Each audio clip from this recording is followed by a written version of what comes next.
Hey guys, Chaos Shinobi here. This is a story where after Kakashi refuses to teach Naruto, Naruto runs away and discovers the Iron Man suit and technology, and becomes the new super genius Tony Stark of the Naruto world. Now let's begin. Chapter 7. When Naruto awoke again, he reached up and rubbed his face and thought, "What the hell hit me? I feel like Choji sat on me." Again. Note to self, never try to take ramen from Choji.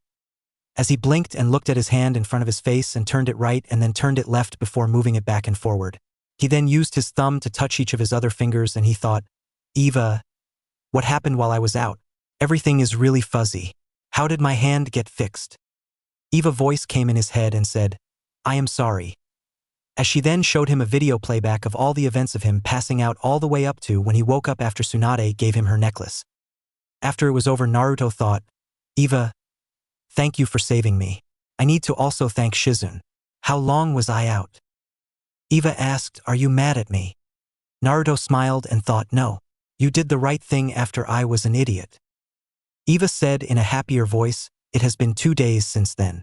You have slept that time and Shizune gave you some soup broth to help you regain your energy along with the medicine she thought you would need to prevent any infection. During that time, Jiraiya and Tsunade have gone off doing something that I am not aware of. I have been in standby mode, giving Shizune access to your body to ensure your health."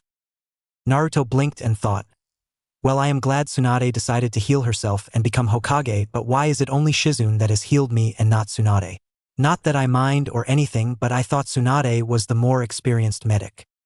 Eva said Tsunade started to, but Shizune said that she was going to become your official doctor from now on. I don't know exactly what has happened, but Shizune and Tsunade seem to have some sort of conflict between them, I believe. I could be wrong, but I am not sure. Naruto nods and slowly sits up and said, "Let me take a shower and... Shit, do I have any cloths?" As he looked around the room, seeing as he was only in a pair of boxers. Eva said, "I am afraid all your supplies went up in the explosion." Naruto sighed and said, "Maybe they have a bathrobe I can use. I need a shower." As he slowly got off the bed and went toward the door that was open, and he soon found it was the bathroom, and he took a shower washing his boxers, and using a blow dryer he found in the bathroom he dried his boxers. He then found a pink bathrobe on the back of the door and sighed and thought, "Might as well look the part." As he put his hands together and Eva asked, "What are you going to do?" Naruto said, "Sexy no jutsu." As he was covered in smoke. When the smoke cleared, Eva screamed, "What did you just do? Your biology just completely changed." Scanning. Naruto covered his ears as he had pigtails and breast and quickly grabbed the bathrobe and slipped it on. Naruto thought, "That's just my sexy no jutsu. A hench. Calm down." As he walked out of the bathroom, Jiraiya turned to the sound of the door opening and he got a shit-eating grin and said, "Well, hello miss, what are you doing here?" As he was punched by Tsunade, sending him into a wall, and Shizune asked, "Who are you and have you seen a blonde hair boy around here?" Naruto blinked and said, "What's with you all? It's just a henge, damn it. I didn't want you all making fun of me because of the bathrobe, so I used my sexy no jutsu, and Ero-san over there gets all perverted and Eva is screaming something about changing my entire biography or something like that. It's me, Naruto." Tsunade blinked and put her hands together and said, "Kai," and looked, and Naruto said, "Sorry, Granny. When I made this jutsu, I made sure a simple release would not dispel it. By the way, I like your genjutsu now that it's not dispelled. Makes you look... well, I guess you could say a BBB, a big-boned blonde." Shizune walked over and grabbed Naruto's arm and said, "Come with me, Naruto." As she dragged him into the bathroom before Tsunade could resort to murder. Once in the bathroom, Shizune said, "All right, Naruto, can Eva come out a moment?" Eva appeared and said, "Yes. What is it?" Shizune asked, "What exactly were you trying to say about this jutsu he is using?" As she looked at Naruto, who crossed his arms and pouted.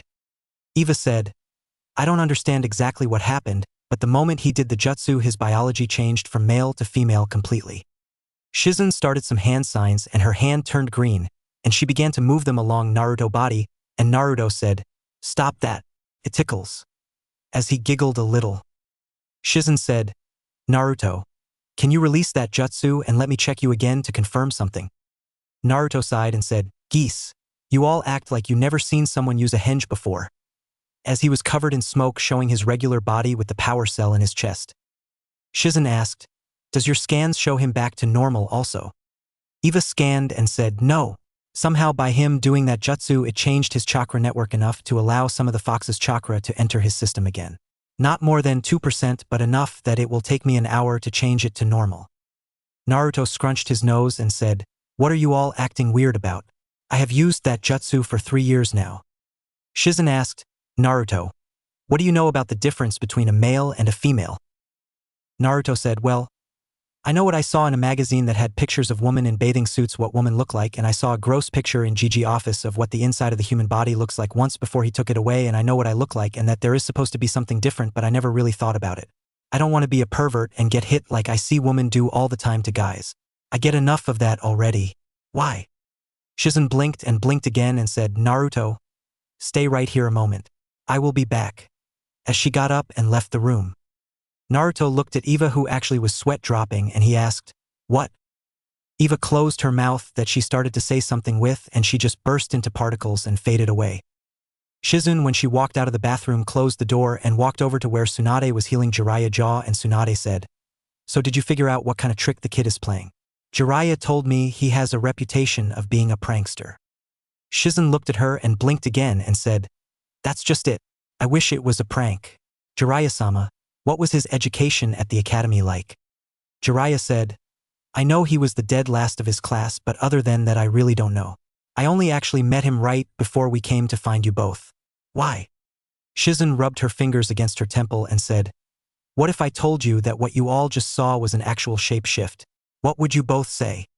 Jiraiya became serious a moment and asked, "Do you think it has something to do with the fox?" Shizen said, "I don't know. I do know Eva said that when he did the jutsu it altered his chakra network enough to allow a little bit of the fox's chakra to enter him again, and she was going to change it to normal now that he is a male, but that's just it. He actually doesn't understand the difference between males and females, so how can he change his biology enough to include a woman's entire reproductive tract? He said he saw a gross book once in someone's he calls GG office that showed the organs inside of males and females, but this GG person took the book before he had a chance to read it, and his only knowledge of what the outside of a female's body looks like is from a swimsuit magazine and him knowing what his own body looks like. He claims he purposely avoids learning anything that could be considered perverted because he doesn't want to give women any more reason to hit him since he saw some hit some men before." Tsunade frowned and said, "Shizun, can you be sure he is not lying to you about what he knows and Eva is not helping pull a prank?" Shizen said, "No, Eva is just as shocked as I am. Do you both mind going somewhere for a couple of hours? If Naruto doesn't know the difference between males and females, then he probably has never had the talk either, and I don't want him getting it from Jiraiya and I don't want to embarrass him." Tsunade said, "All right, you feed him and talk to him and Jiraiya and I will go get him some new cloths. You already gave me a list of his measurements, so it won't take us long." Shizen said, "Give me about 3 hours. That way I can find the medical books in the scrolls I have to help me." Tsunade nods and said, "Come on, pervert, take me shopping." Jiraiya said, "Be careful breaking him in Shizen," as he giggled pervertedly only for Tsunade to hit him in the head and drag him away by his ear. After they left, Shizen locked the door and sighed and walked toward the bathroom door and opened it and said, "Come on out, Naruto, and eat. You and I have a lot to talk about." Naruto came out still in the pink bathrobe and he saw a plate of takeout on the table, and Shizen said, "Yeah, that's yours. We knew you would wake up today sometime and be hungry, but we didn't know when, so we went to the restaurant across the street to eat earlier. Go ahead and begin to eat and I will talk, okay?" Naruto asked, "Where's Granny and Ero-sanin?" Shizen said, "Jiraiya-sama and Tsunade-sama went to get you some new cloths since your old ones were destroyed in the explosion." Naruto said, "Good. I was worried I would have to wear this all the way back to Konoha," as he sat down and began to eat some rice and sushi. Shizen said, "All right, Naruto. First, how are you feeling?" Naruto said, "All right, I guess, thanks to you and Eva. Thank you for saving my life." Shizen said, "No, I should thank you for reminding me why I wanted to be a medic in the first place and for making me face my past. Anyways, can you feel any problems with your arm or anything else you need to tell me? I decided that I am going to become your official doctor from now on because I figure with the way Jiraiya-sama talked about your armor, Eva, and that thing that you are trying to keep it as much of a secret as possible, but you're not going to be able to keep it completely a secret if you get hurt again." Naruto sighed and said, "I know. Eva told me about how I can actually get sick now since Kyuubi chakra not going to be in me to cure it like before, along with a few other things. Are you sure you want to be my medic though?" Shizen said, "Yes. I think Tsunade-sama wanted to also, but well, let me put it another way, Tsunade is what people call technologically impaired. Most of the medical procedures she created over the years and taught was so she would not have to mess with x-ray machines, lab equipment, heart monitors, and things like those that any doctor who does not know how to use chakra uses daily. The procedure that Eva instructed me through to fix your arm Tsunade would not have done simply because she does not understand them, and if she doesn't understand them then she won't use them. Add in that thing on your chest and her first instincts would be to rip it out of you. I already know that if that happens you will die from chakra explosion, correct? Naruto nods and Shizune said, I hope that you will not hold that problem against Tsunade-sama though. Naruto said, I won't, but thanks for explaining it to me. Eva and I thought that with the way you both had been acting the past couple of days while I was out that you both had a fight. Shizune said, well, we had a few words, but it was over something we have already resolved. Now I understand enough about machines to be able to understand some of the things that pertain to you and Eva, but on the way to Konoha I will want to have a talk with her so I can better treat you if and when you need it. Alright? Naruto said, okay. As he took a bite to eat. Shizune waited until he ate some more, and she asked, now Naruto, I have a question. What was your education like in Konoha, because I am sure they should still teach basic anatomy to academy students. Naruto frowned and Eva's voice in his head said, trust her Naruto. If she is going to be your doctor then she needs to know. Besides she is trying to be a friend to you. Naruto said basically it sucked. When I was in the academy I was always picked on by the teachers and the other students. The teachers would ask me questions on things that we never even covered or stuff that I was sent out of the classroom for, and since I couldn't answer the question I would get Fs and the kids would make fun of me for not knowing it. At first none of the teachers liked me, but then Irika-sensei changed a little, but it wasn't until I had gave up trying at the academy to be anything more than the class clown that he actually saw me as a person instead of QB. By that time I didn't really trust him and started skipping classes to do pranks. I figure if I am going to be treated as shit and not learn anything I could use my pranks to train myself. My stealth got good enough that I was able to paint the Hokage mountain in broad daylight without getting caught until the end when I screamed, drawing their attention. I wore an orange jumpsuit since that was all I could get, and I was able to lead 4 teams of ANBU, 16 Jounins, and 30 Chunins on a chase through the village for 2 hours until Irika-sensei came and found me. I didn't graduate the regular way either. I can't make bunshin. My chakra control sucks too bad to do them. I failed the exam 3 times because of that jutsu and nobody would help me to figure out why. Then Mizuki, Irika's assistant, told me about a makeup test. I broke in and stole the forbidden scroll from the Hokage tower, knocked out Gigi with my sexy no jutsu, and then in less than 3 hours I learned the Kage Bunshin no jutsu before Irika found me and Mizuki tried to kill us both, but not before telling me about the Kyuubi and the reason I was treated the way I was. Shizune frowned and said, I see. Naruto said, but that was the night Irika-sensei acknowledged me as a person and not the Kyuubi after I defeated Mizuki. He gave me his own hiate that night and became something like a big brother or something, though I don't get to see him very often now. Shizune said, I think I understand now why you don't know anatomy now. Finish eating while I get some things. As she began searching through her bag and frowned thinking, oh great, I don't have those scrolls any longer. I forgot I sold them to pay off one of Tsunade-sama debt. A few minutes later she returned to where Naruto was sitting and said, well Naruto, I don't have the book that I was going to explain it to you, so I will just have to do it the old-fashioned way.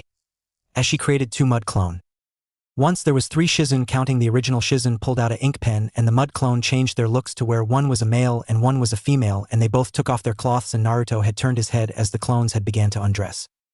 Shizune said, relax Naruto. I created the clones and had them change the body enough so it won't be my body see. Even though their face are similar to me it is different, so look as I explain the male and female anatomy to you so you can understand why your sexy no jutsu is so shocking. As she began to draw on the clone's body explaining to him the difference. An hour later Naruto, after asking several questions, was nodding his head and Shizune said, so you finally understand what is unique about your sexy no jutsu. Naruto said, yeah, I see now. I never knew that I was actually changing that much. I won't use that jutsu again even as a joke. No wonder the girls always got mad at me. They must have knew it was real somehow. Shizune said, they probably didn't know it was real since they never actually checked, but the appearance was good enough to throw any woman's dignity out the window. Women over the ages have had to fight hard to be recognized as more than sex objects, and that jutsu is basically reinforcing the belief that we are. Unfortunately, there are a lot of people in the world who will always see us women as just that. Naruto said, Ero-sanin being one of them. Shizune giggled a little and said, yes, though he does show a little respect. Very little. Naruto said, well, thanks for explaining that to me. Shizune said, that was the easy part.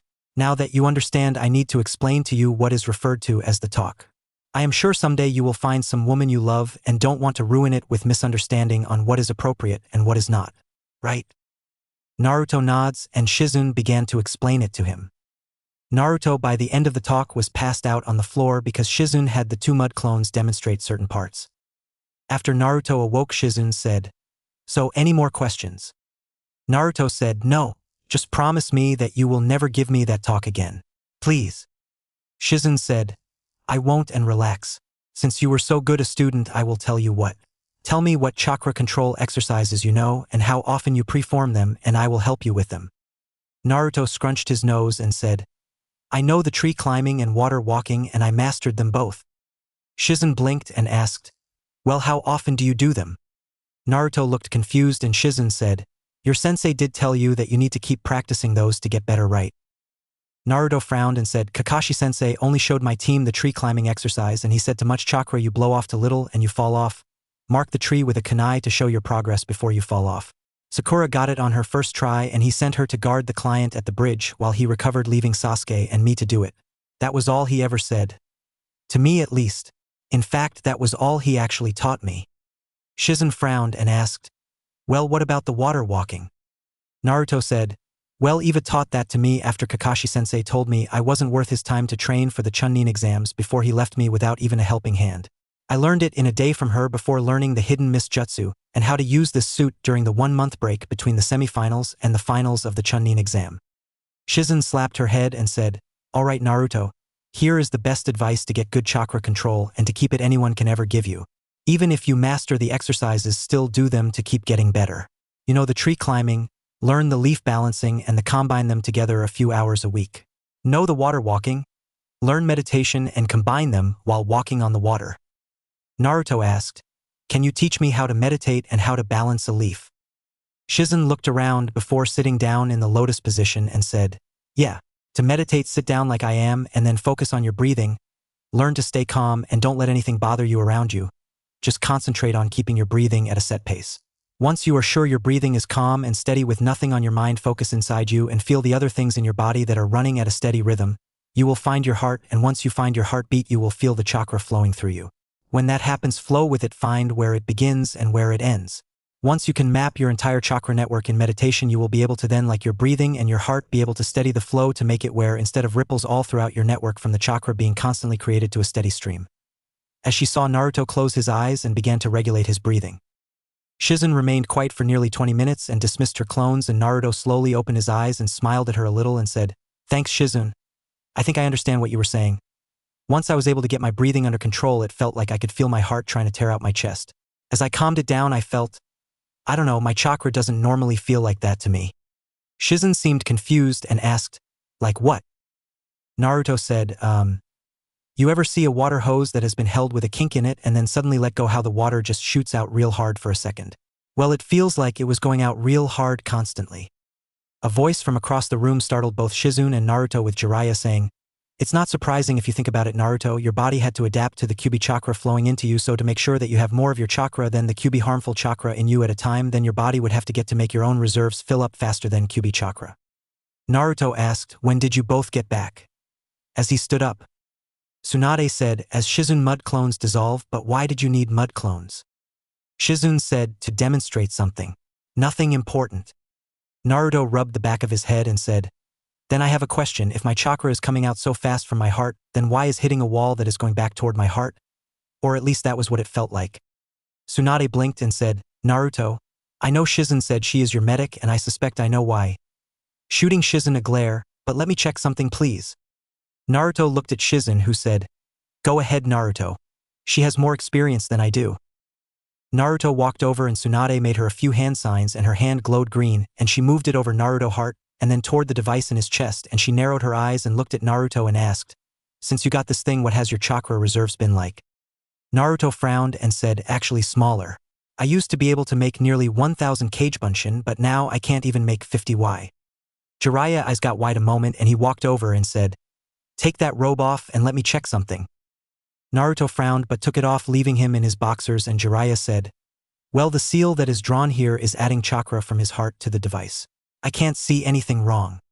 Tsunade said, "I do though, and I can understand how Shizun missed it also." As she stepped back, Shizun blinked and asked, "What did I miss?" Tsunade said, Follow the actual chakra network from his heart and across his body, not just the seal that traces the chakra path. Shizen's hand started to glow green after a few seconds, and she concentrated and her eyes got wide and said, "No way." Naruto looked scared a moment and asked, "What?" Tsunade said, "Naruto, how did you get this device? Who gave it to you?" Naruto frowned and said, "Someone who wanted." Tsunade asked, "I mean, was it a doctor?" Naruto said, "He said he was a metallurgist." "Why?" Tsunade shook her head and said, "Listen, Naruto, whoever gave this to you may have been a brilliant person in metal working with other skills. He must also have had some basic understanding of the human body and seals, but he was no seal master and he was no doctor. Otherwise, he would have realized that what he did was disconnected the main chakra network, and the only thing actually keeping you alive is this single seal line right here. You're only getting maybe a fraction of your actual reserves because of it. Your main chakra network from your heart is just clamped off and not connected to this device like it is on the other side. Perhaps he thought it was the same, but it's not. You need an Operation Naruto to fix this." Naruto frowned and Shizen said, "I am afraid she is right, Naruto. I can't believe I missed that." Naruto looked down and Jiraiya said, "Naruto, have Eva come out a moment." Eva appeared without asking and Jiraiya said, "Did you know this?" Eva said, "No. I can't actually scan his chakra network. All I can do is control the flow of chakra through the power cell and the seals that are connected to it." Jiraiya said, "Wait, you can control the seals connected to the device?" Eva said, "Yes, how do you think I am able to control the seal gates for Kyuubi chakra to make sure that Naruto chakra is always the dominant one? The same technology that is used to repair the suit is added to any seal that is connected to the Naruto. I simply send commands to the nanites that embed themselves into the seals, and they relay any command I send down them instantly to make the appropriate one does what it is supposed to do, like activating or deactivating a seal, and for how long." "Why?" Jiraiya looked at Naruto and then at Tsunade and said, "Oh, nothing. Just curious how she was able to do it." Naruto scratches his head and Tsunade said, "Listen, Naruto, we need to fix that chakra connection or it is going to cost you trouble down the road." Naruto frowned and said, "Great. Just when I wake up, huh?" Tsunade said, "Don't worry. It won't be too hard to fix and I can have it taken care of in less than 2 hours. A small cut and then using chakra to mend it together before sealing it back." Naruto asked, "And your fear of blood?" As he cut his finger with a fingernail and held it up to show him bleeding. Tsunade walked over, took the blood and said, "I am over it." In a confident voice. Naruto said, "Well, I guess then I will show you some respect, Hokage-sama. At least when I have to granny." Tsunade punched him in the head and he flew backward into the wall and groaned as he passed out. Tsunade chuckled and Shizen said, "You know that jutsu only calls for a light tap to the head, not a forced punch." As she had saw the hand signs Tsunade was doing discreetly. Tsunade said, "I know, but he had that coming and I doubt I will get many more chances without her stopping my punches again." As she shot a glare at Eva. Jiraiya said, "Now Eva, you and I are going to talk while they work on the Gaki. I don't like the ideal of his life revolving around a metal device in his chest that if damage means his death.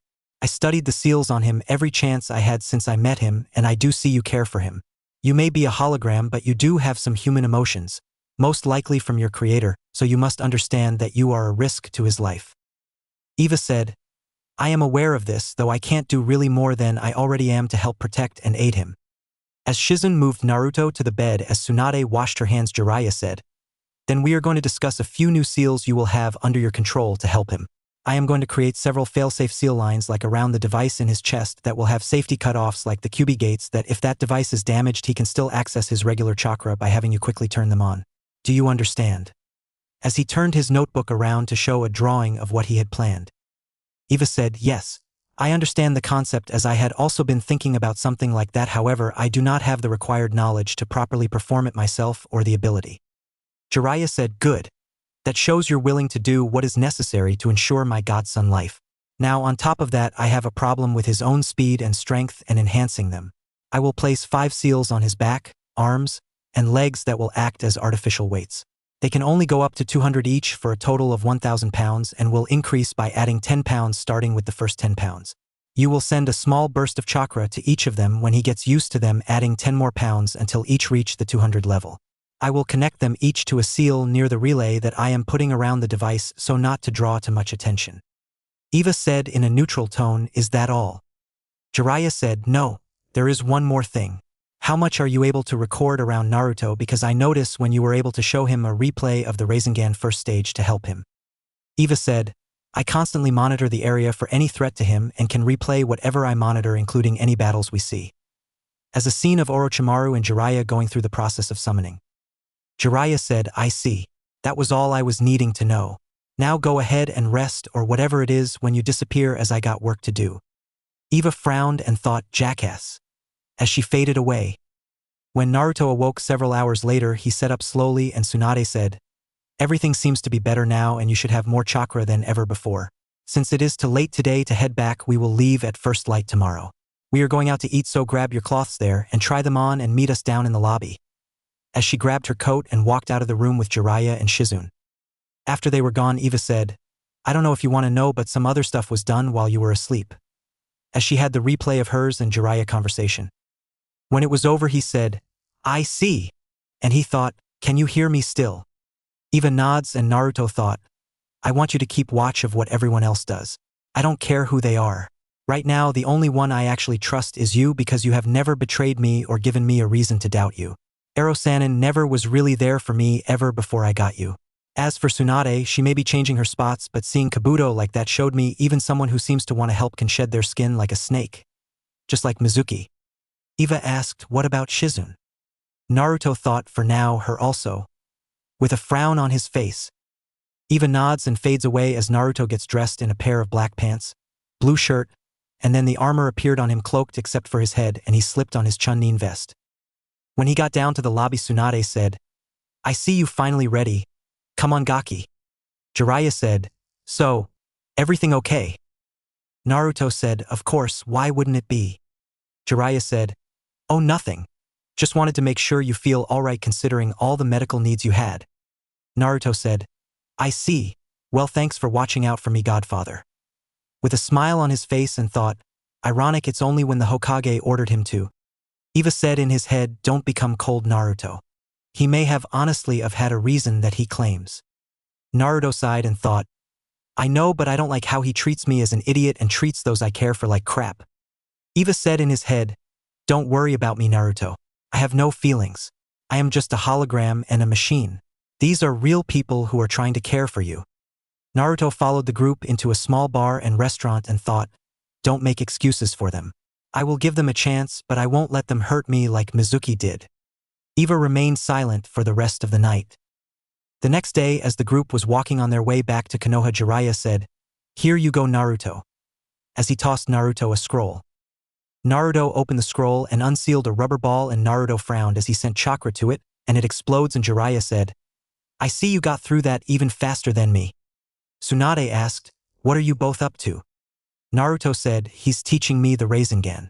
That was the second stage. However, what he is not telling you is that what I did was only half as strong as his, because he uses 10 different rotations as the first part, and I already have that down also, but the second stage is supposed to make all 10 equal in power as you power up the jutsu, but I only have 5. Isn't that right? As he looked at Jiraiya.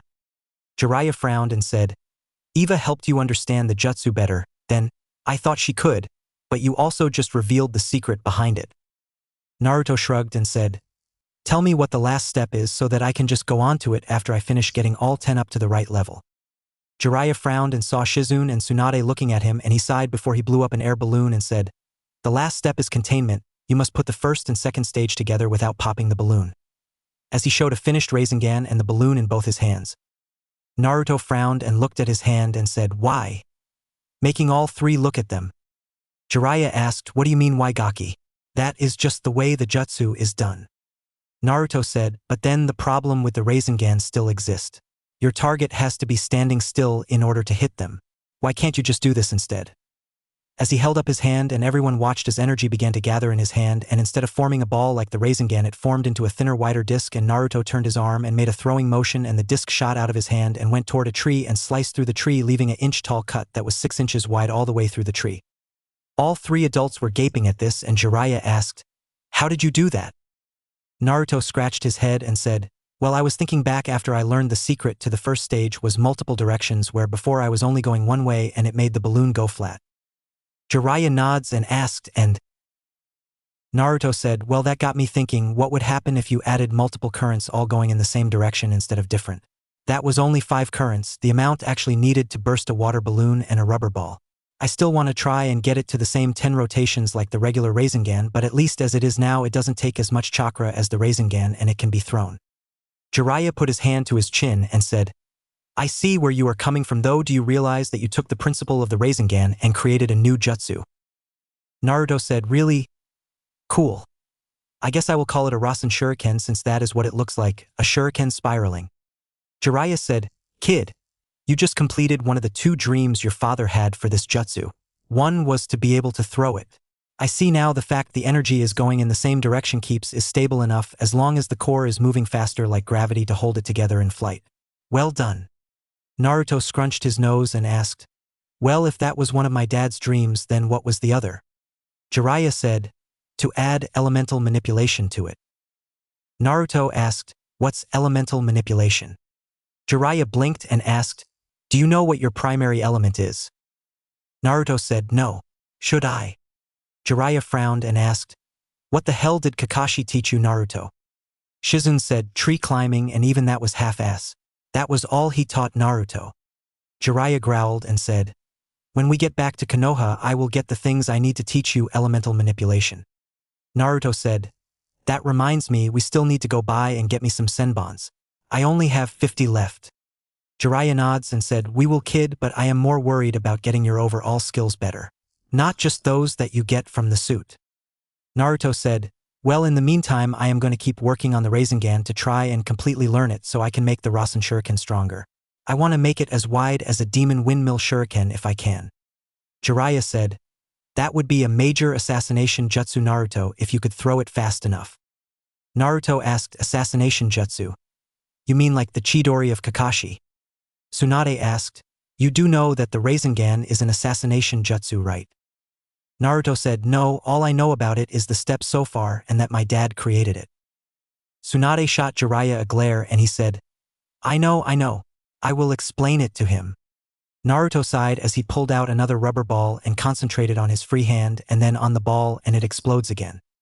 The mission to search for Tsunade and return her to Konoha took now a little over 6 weeks total. A week and a half longer than Naruto felt it should have, due to the fact that instead of heading straight to Konoha after convincing Tsunade to return, they stopped in 2 gambling towns and 2 towns famous for hot springs.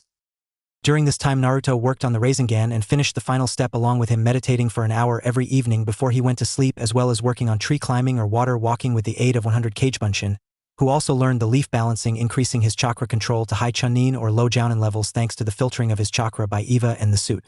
He was still working on the Rasen Shuriken to increase the number of rotations so he could add to the size of it, but has only made it up to 6. Eva and Naruto talked whenever Naruto began to get frustrated in his head. As ordered by Jiraiya, Eva increased Naruto weights and informed him, and he was currently up to 80 on each weight seal, adding an additional 400 pounds to him. In the gambling towns, Naruto learned that even without Eva help, he had a high level of luck in some scratch-offs and a slot machine. He picked a coin up out of the floor and played, winning him, much to the shock of the adults, a total of $101,000.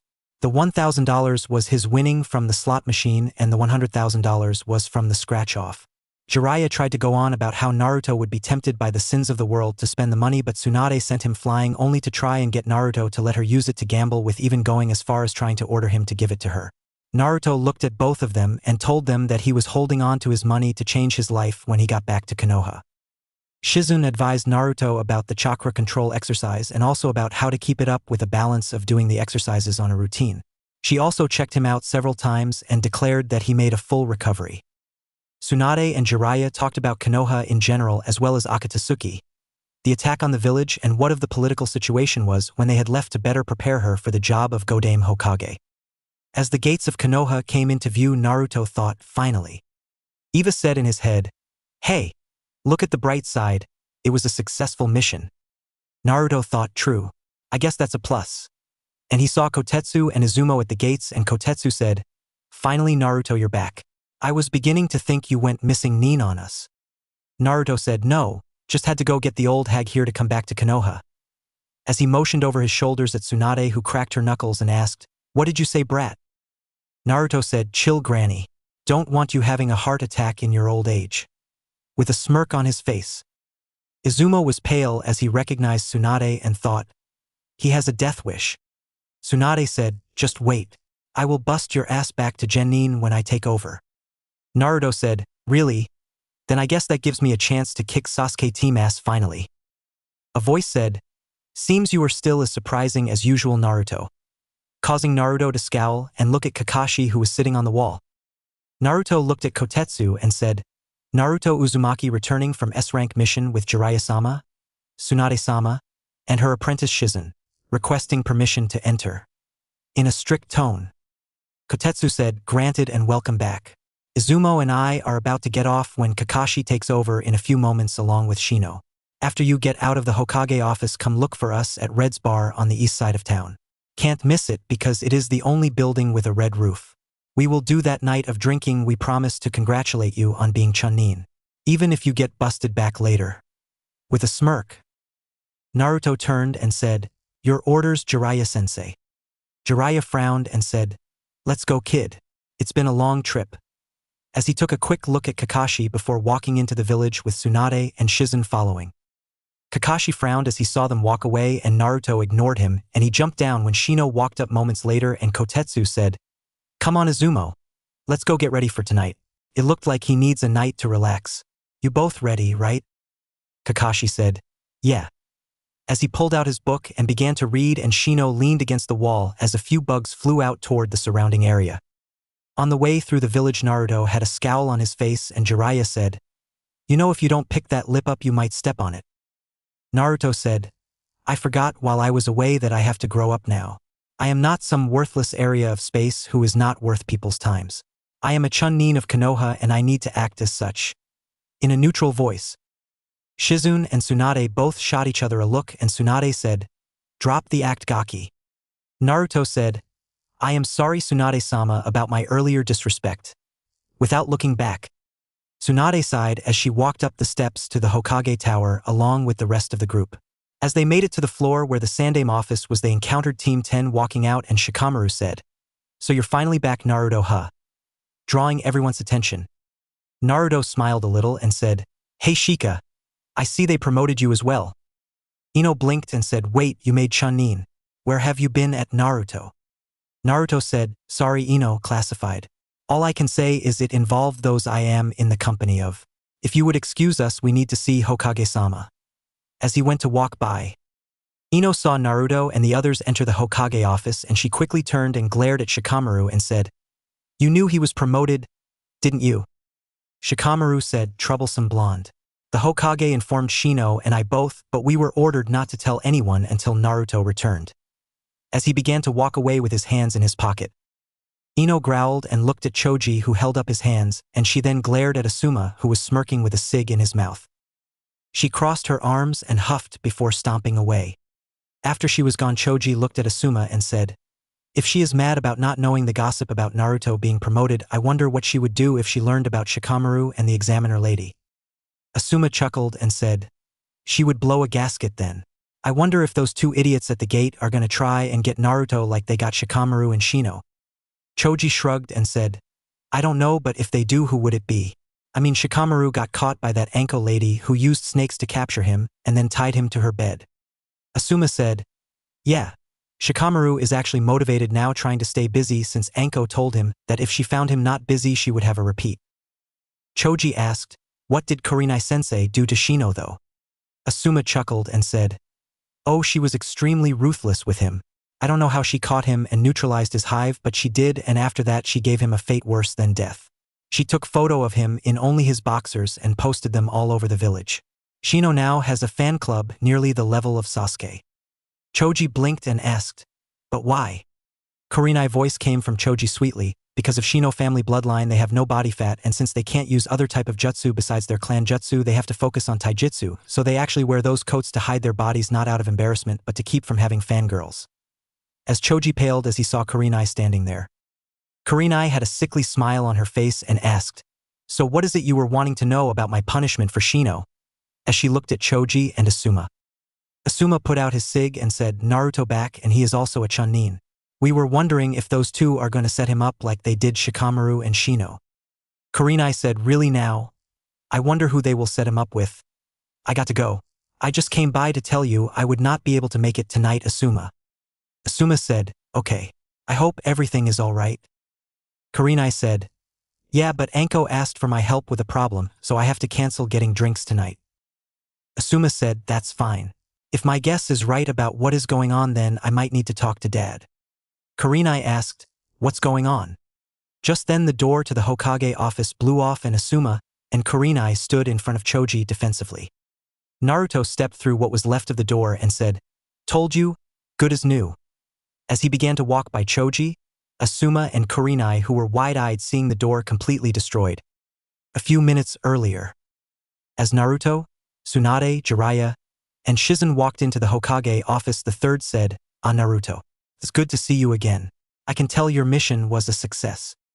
Naruto said, yeah, just had to wait for Ero-san in here to actually show up when I was in trouble from Kisame and Itachi, but other than that, actually finding her wasn't that much of a problem. Jiraiya said, I already told you, Gaki, I was waiting for the right moment to strike. Naruto smirked as Jiraiya huffed, and the Sandaime said, well, I will want to hear all about it later, Jiraiya. Now I am sure you are wondering what I called you here for, Tsunade. Tsunade said, actually the kid here already informed me of what I need to know. You want me to take over your job as Hokage. We ran into Orochimaru and one of his men, so I understand what is at stake. The third looked at Naruto, who was standing at attention, and he asked, and what of your injury, Naruto? Naruto held up his left hand and said, had a few setbacks, but I am as good as new. As he moved it. The third said, that is a bold claim considering how damaged it appeared to be before you left. Shizen said, we were able to replace the missing bone with metal pieces that adapted to him perfectly. The third said, really? Are you sure these pieces will not cause future trouble? Naruto asked, is there anything else you need me for besides just asking about my health? It has been a long trip and I have a couple of things I wish to attend to before dark. The third said, that is all, but until I can see that you are as good as you claim you are, I am going to put you on the injured list. Naruto held up his left hand and began to gather chakra, and a Rasengan appeared and he slammed it into the doors and said, told you, good as new. As he began to walk out. The third was wide-eyed as he looked at the three adults in the room and he said, I want a full explanation. Jiraiya said, well, the first thing you should know is he already invented his own assassination jutsu. He made a new version of the Rasengan that can be thrown like a shuriken, and he calls it a Rasen shuriken. The third pulled out his pipe and said, I see. That is surprising. As he lighted it and took a puff before he led them to a side room as he ordered a few Anbu to guard the room. Naruto, as he walked to the first floor of the Hokage Tower, he looked around seeing no one and henged into Eva, and he walked into an office and saw a woman behind the counter who said, yes, can I help you? Naruto, using Eva voice, said, yes, I wanted to buy this house and property and was wondering if you could help me. As he handed a business card with an address on the back. The woman looked at the address and said, let me check the records a moment, as she walked into the back. A few minutes later she returned and said, well, I looked up that address and I am sorry to tell you that it is not actually a building that is for sale. At least not through the village. It is owned by the Wolf Claw Weapon Shop. If you want to buy that place, you would have to talk to them. Naruto said, I see. Thanks. As he turned and left before dropping the henge when the cost was clear. 20 minutes later, Naruto was looking at the weapon shop and he thought, what do you think, Eva? Should I go in as myself or as you? Eva was silent a moment and said, how about going as yourself first and get the senbons, and then if you don't get thrown out, then ask about the house. Naruto thought, okay. As he walked across the street and entered the shop. Inside the shop, Tenten was sitting behind the counter when the bell above the door rang and she said, welcome to the Wolf Claw Weapon Shop. How can I help you? As she looked up and went wide-eyed as she saw Naruto. Naruto said, hello. I remember you. You're that girl from the exam, right? Tenten said, and you're Naruto Uzumaki, the guy who beat my teammate and embarrassed that Tsunabitch. Naruto said, yeah, I guess that's me. Well, I was wondering if I could get some supplies. Tenten snorts and said, well, this is a weapon shop, so you came to the right place. Naruto said, yeah, I need 500 standard senbons. Tenten walked over to a shelf and grabbed 10 boxes and said, well, that's easy. What else do you need? Naruto looked around and said, well, I was also wondering if I could talk to the owner of this place about something. Tenten said, well, I am his daughter, so I could probably help you. Naruto frowned a moment and said, well, I wanted to talk about the house and land at that address. As he handed the card to Tenten showing the address. Tenten frowned as she looked at the address and asked, what about it? Are you going to complain about how it looks? In a defensive voice, Naruto said, actually no. I was wondering if it was for sale. I'm interested in buying it. Tenten blinked and asked, why, may I ask? Naruto scratched his head and said, let's just say the day I first saw it my life was changed. I currently live in a little apartment a few blocks from here, and I want a place to call my own where I don't have to worry about my neighbors and can train without much worry. There are not really anyone over near that house, and I thought I might be able to get it and clean it up a little, making a nice little home for me. Tenten frowned and said, I can understand that, but I am afraid the house is not for sale. My mother is buried there on that land. Naruto's eyes were wide a moment and he said, oh, I am so sorry. I didn't know. Tenten said, don't worry about it. I never knew her because she passed away shortly after I was born. Naruto looked down and said, my mother did also. She passed away from complications because the doctors were busy healing the wounded from the Kyuubi attack. Tenten said, I see. I guess you can understand. Naruto said, yeah. Well, how much do I owe you for the senbons? A male voice said, nothing. Making both teens look toward the stockroom door, and Tenten asked, what do you mean, Dad? Those run a total of $110. The man looked at Naruto and said, hello, Uzumaki-san. Allow me to introduce myself. The name's Dustin, and I see you already met my daughter Tenten. Naruto said, yes, sir. Do I know you? I mean, you look familiar a little, but I can't seem to place you. Dustin said, 4 years ago. You came in with the Sandaime to get some shurikens and kunais for the academy after someone broke in and stole yours. Naruto blinked and said, I remember, you took a picture of me and the Sandaime together. I still got that picture in my apartment. Dustin said, I am glad you remember me. I did not know you were interested in senbons, but I saw what you did in the exams. That was impressive. How did you throw those exploding senbons? Naruto squeezed his left hand nervously and said, I wish I could tell you, but I promised the person who showed me how I wouldn't tell anyone if I could keep from it. I hope you understand. Dustin said, yeah, a ninja has to have some honor, right? So you said your mother passed away at birth. Do you mind if I ask who she was? I might have known her. Naruto said her name was Kushina Uzumaki. She came from the land of Whirlpool. That is really all I know about her. Dustin put his finger to his chin and said, red head, green eyes. Her personality was that of a tomboy, but her beauty was actually well known.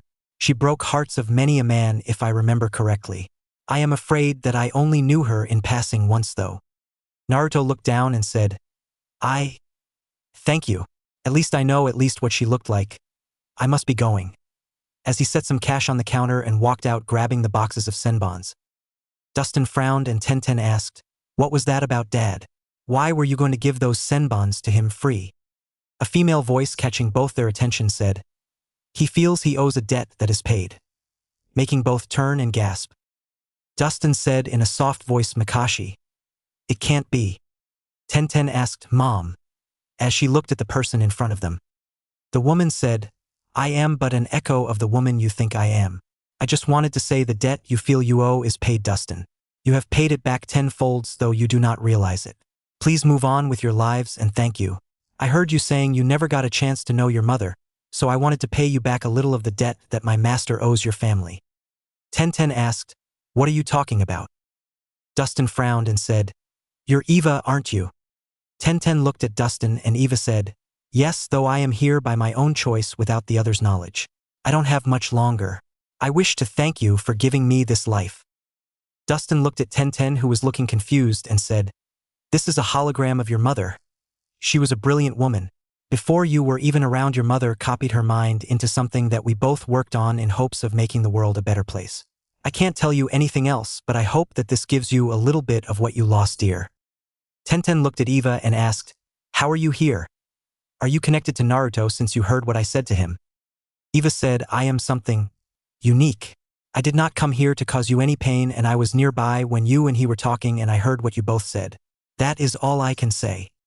Dustin asked, how did you know it was me? Eva said, heat recognition. Each person's body heat is unique. Dustin nods and asked, is that all you wish to say and do? Eva said, I am but an echo of the woman you knew. I can't and won't ever try to take her place because I am not her but a part of me is. That part is what I wanted to give you by appearing here. I must go now. I know your mother would have been proud of you, Tenten. You are exactly as she dreamed her child would be. Strong, skilled, and beautiful. Tenten let a tear fall as Eva began to break up and she said goodbye. As she faded away, Dustin looked down as he walked over and put the close sign on the door and turned to Tenten, who was crying, and he frowned, and Tenten looked at him and said, Don't. I know there is something going on here you can't or won't tell me, but whatever it is, at least I got to hear my mother's voice and see what she looked like, and if what you said is true about that being her memories, then I know she is proud of who I am. I can live with that. Dustin nods and said, Good. I hate to do this, but you can't tell anyone about what you saw. If people found out my connection to Eva and what she represents, then people will come for me and will use you to get to me. What Eva represents is my sins. What your mother and I created was something that we wanted to help save people. But in the end it wound up destroying hundreds of lives in a country. Someday it could even destroy the world. I wanted to redeem what your mother and I created, and I used an innocent as a sacrifice, but I believe that my sins will be forgiven someday. I hope when I meet your mother for real on the other side that I can tell her that our sins were forgiven. As he walked into the back, Tenten wiped the tears off her face and she thought, What could you consider your sins, Dad? What have you never told me about you and Mom? And what exactly is it you have done? As she looked where her dad had went. Naruto, after leaving the weapon shop, went toward his apartment, and he was surprised there was no damage done while he was away. As he opened the door he blinked and saw an ANBU sitting at his table, and the ANBU who had a hawk mask on, and he said, Can I help you? Hawk said, ANBU appreciated what you did at the exams, Uzumaki-san. We wanted to ensure that since you protected our home we could return the favor. Welcome back. As the ANBU disappeared in a swirl of leaves, Naruto blinked and thought, No wonder my place hadn't been destroyed. I am finally getting acknowledged. And Eva said in his head, You deserve it. Naruto smiled and he walked through his apartment and saw that it had been cleaned up a little, though it hadn't been really messy, and that he actually had fresh groceries in the fridge and cabinet, and thought, Must have made sure they had something to eat while they were here. After fixing a bite to eat of deli sliced ham on white bread with cheese, he went and took a shower and washed his cloths he wore before drying them quickly, and he left his apartment. 20 minutes later he was walking into the bar called Red's, and before he had a chance to even really look around the place, Izumo appeared, grabbing his vest and dragging Naruto over to a table where Kotetsu was. Naruto sat down in a stool and looked around, and Kotetsu said, Welcome to Red's. This is a shinobi-only club, and you have to be a chunin to get in here as well because they don't want genin getting drunk and causing trouble. Izumo said, Chunins do enough of it ourselves. Jokingly, Naruto asked, So what is it you invited me here for? I don't drink. Kotetsu said, Yet. You don't drink yet. By the end of the day you will be either under the table passed out or proving you're fit to wear that vest. As he poured Naruto a saucer of sake. Naruto blinked and thought, Good thing you convinced me to unseal my head, Eva. Eva remained silent and Naruto slowly reached for the saucer, and as he poured the drink into his mouth, both Izumo and Kotetsu screamed, Kenpai. Naruto coughed a second as his throat burned, and Izumo patted him on the back and said, There you go. We wanted to do this earlier. You missed Shikamaru and Shino already. Both them proved themselves. Naruto said, Really? I find that hard to believe. As Izumo poured another saucer full for all three and Kotetsu raised his and said, Kenpai. As he downed his, followed by Izumo, and both looked at Naruto, who gulped and drunk some more. Note: pretty much all talking between Naruto, Izumo, and Kotetsu for the next few scenes will be stone-ass drunk. About 3 hours later it was dark outside and Kotetsu was swaying in his seat, and Izumo was giggling every few seconds, and Naruto was up on a karaoke stage singing very drunk version of I'm Blue. When he was about halfway through the song, both Kotetsu and Izumo got up on the stage singing it with him. After they finished with people throwing peanuts, glasses, and a shirt from a female chunin, they were lead off the stage by the owner of the bar, who said, You guys have reached your limit. Time to go home. As he lead them out of the bar. Once they were on the street, Naruto looked confused and asked, What now? In a drunk voice. Kotetsu said, Now it is time to prove you are a man, my young friend. Come. As he began to lead Naruto through town. After several wrong turns and a couple of times throwing up, all three were on a roof, and Izumo said, Now for your final test, Naruto Uzumaki. To prove that you are both a chunin of Konoha and that you have the balls to stand up for the leaf, you must complete a mission. Are you ready? as he belched at the end. Naruto stood at attention and said, Naruto Uzumaki read, "Why to kick names and take ass, sir?" As he saluted, Kotetsu said, "Good. Your mission is item recovery from hostile territory. You see that house? Inside it is your objective. In the master bedroom in the top drawers you will find the items that you are to retrieve. Your mission is to recover the items without being detected. Do so and you're on your own. Do you accept?" Hiccup. Naruto swayed a little and said, "Of course I am. Naruto Uzumaki is always ready." As he fell backwards on his ass before he giggled and said, "I fall down." Izumo helped him back up and said, "Good luck, Chun-Nin, and make us proud." As he and Kotetsu both saluted him before they fell backwards, passed out with smiles on their face. Naruto looked at them and huffed before he fell over the side of the building he was on and began to make his way across the street, knocking over a trash can, and he tried the door several times and it would not open, and he swayed and said, "Now what?" As he looked around and saw a window open on the second floor. Forgetting that he could use chakra to climb to the window on the second floor, he started to stack several trash cans and tried to climb them only to fall while laughing. Across the roof where Kotetsu and Izumo were passed out, Kurenai and Anko both were holding their own laughter, and Anko whispered, "You think Yugogo is going to give him what he deserves?" Kurenai said as she calmed down, "Oh, I think she might go easy on him. After all, he making more noise than an army right now, but he is persistent." Anko asked, "What should we do about the boys here?" Kurenai looked at them and said, "I have the perfect solution. Kakashi is still on gate duty for a couple of hours. What do you say we drop both of them off in his apartment and destroy Kakashi collection where he will blame them?" Anko smirked and said, "Yeah, then we can come help you, Chan, to clean up the mess with Wonder Boy." As she picked up Kotetsu and Kurenai picked up Izumo. Naruto, after about 15 minutes, finally fell into the room through the open window, only to find he fell into a bathtub of cold water. Naruto became a little sober after that, and he tried to sneak through the house, and he found the master bedroom, and when he got to the dresser he pulled out the top drawer and he blinked and thought, what kind of item are these? As he pulled out a 3-foot-long wooden stick. Before he had a chance to realize anything, the room was instantly flooded with light, and he covered his eyes and a female voice said, well, what do we have here? An armed intruder. I think I should teach you a lesson about breaking into a woman's home." Naruto blinked several times and said, You say something," before he fell on the floor laughing his ass off. Yugogo blinked and thought, "Oh God, he did not just pull a Kakashi, did he?" As she growled and marched over toward Naruto and said, "Come on, bastard. Let's get you out of here. I don't want the smell of blood in my bedroom."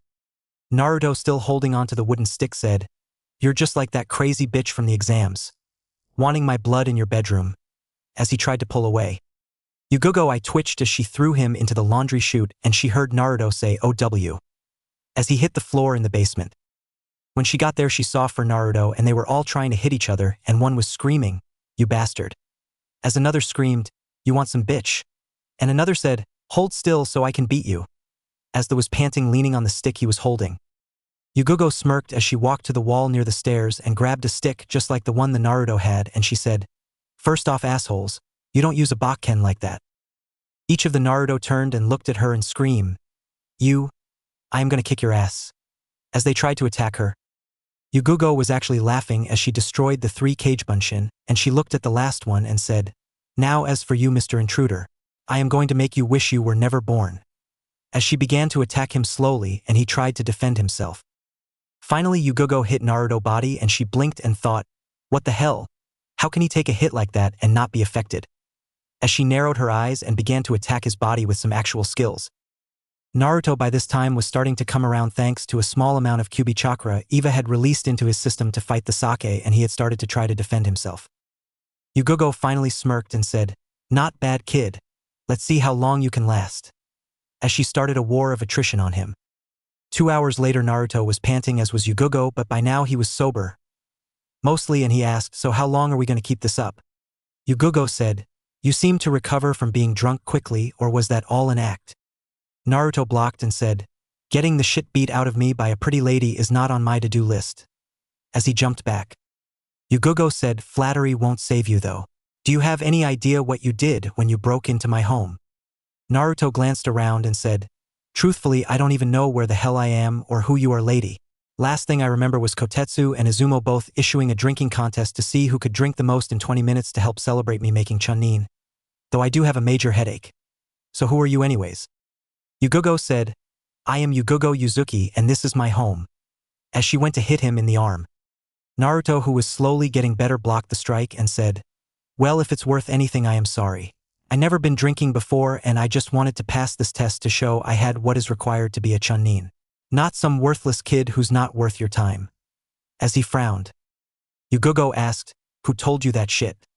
As she went to hit him in the head and he rolled away. Naruto said, Kakashi team the bastard.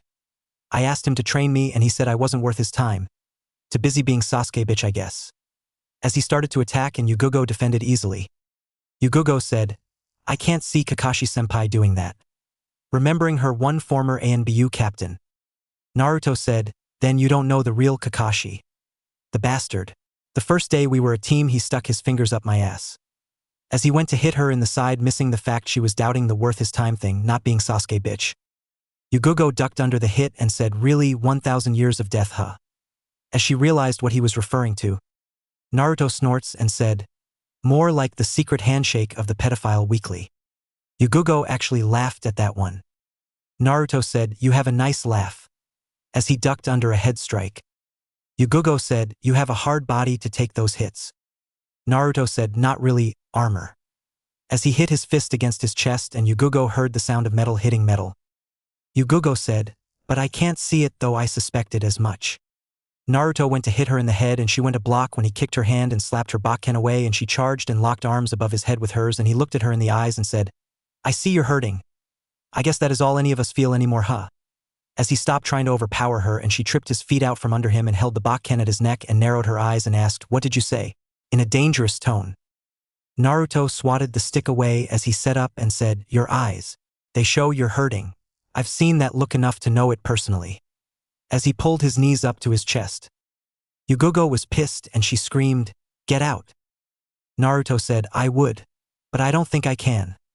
As he swayed and passed out. Yugogo glared at him and huffed as she picked up her discarded weapon along with the one Naruto had before putting them away.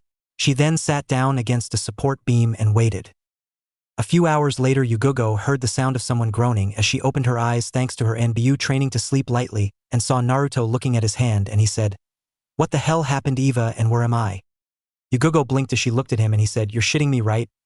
Why the hell didn't you stop me when I was falling into those trash cans? I did, huh? What do you mean? I see, so that was supposed to have been what is called a pantai raid, never heard of it. I see, got my ass kicked by a nice looking woman. Damn, she good. Well, that was interesting, wonder what her story is. Hey, wait a moment, go back and play that video again. I recognize the guy in the picture, he was the proctor for the preliminaries. Cool dude, wonder where he is. What? I guess I didn't notice his name when I was looking at Dad's on the stone, wonder how he died. Oh damn, I guess that was why she had that hurt look in her eyes then. She must have been close to him the way that picture looks. Hope she doesn't follow Tsunade and Shiz an example and go all depressed and shit. Hate to see someone dishonor the memory of someone they lost by giving up or going all Avenger like Sasuke does. Maybe, but she most likely kicked my ass again.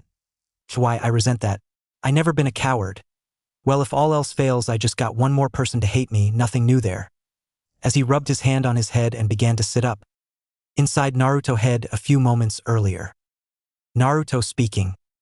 Eva speaking. Video playing in Naruto HUD display. Naruto said, what the hell happened, Eva, and where am I? You got drunk last night and made a fool of yourself. You're shitting me, right? Scenes of him singing at the bar and then falling in the trash cans trying to get in appeared in his HUD display. Why the hell didn't you stop me when I was falling into those trash cans? Because you told me not to stop you unless you were going to die. I did, huh? Well, you failed your true mission anyways. What do you mean? This is what is known as a pantai raid, where you steal a woman's panties from her cloths without getting caught. I see, so that was supposed to have been what is called a pantai raid, never heard of it. Scenes of him meeting Yugogo and then the fighting started to play. I see. Got my ass kicked by a nice-looking woman. Scenes where she got more serious appeared. Damn, she good. Scenes where they had locked arms and he looked into her eyes. Well, that was interesting, wonder what her story is. She lost someone recently. Scenes of Yugogo in Hyatt arms appeared from the picture on the dresser. Hey, wait a moment, go back and play that video again. Scene repeated. I recognize the guy in the picture, he was the proctor for the preliminaries. Really, you seem to have liked him.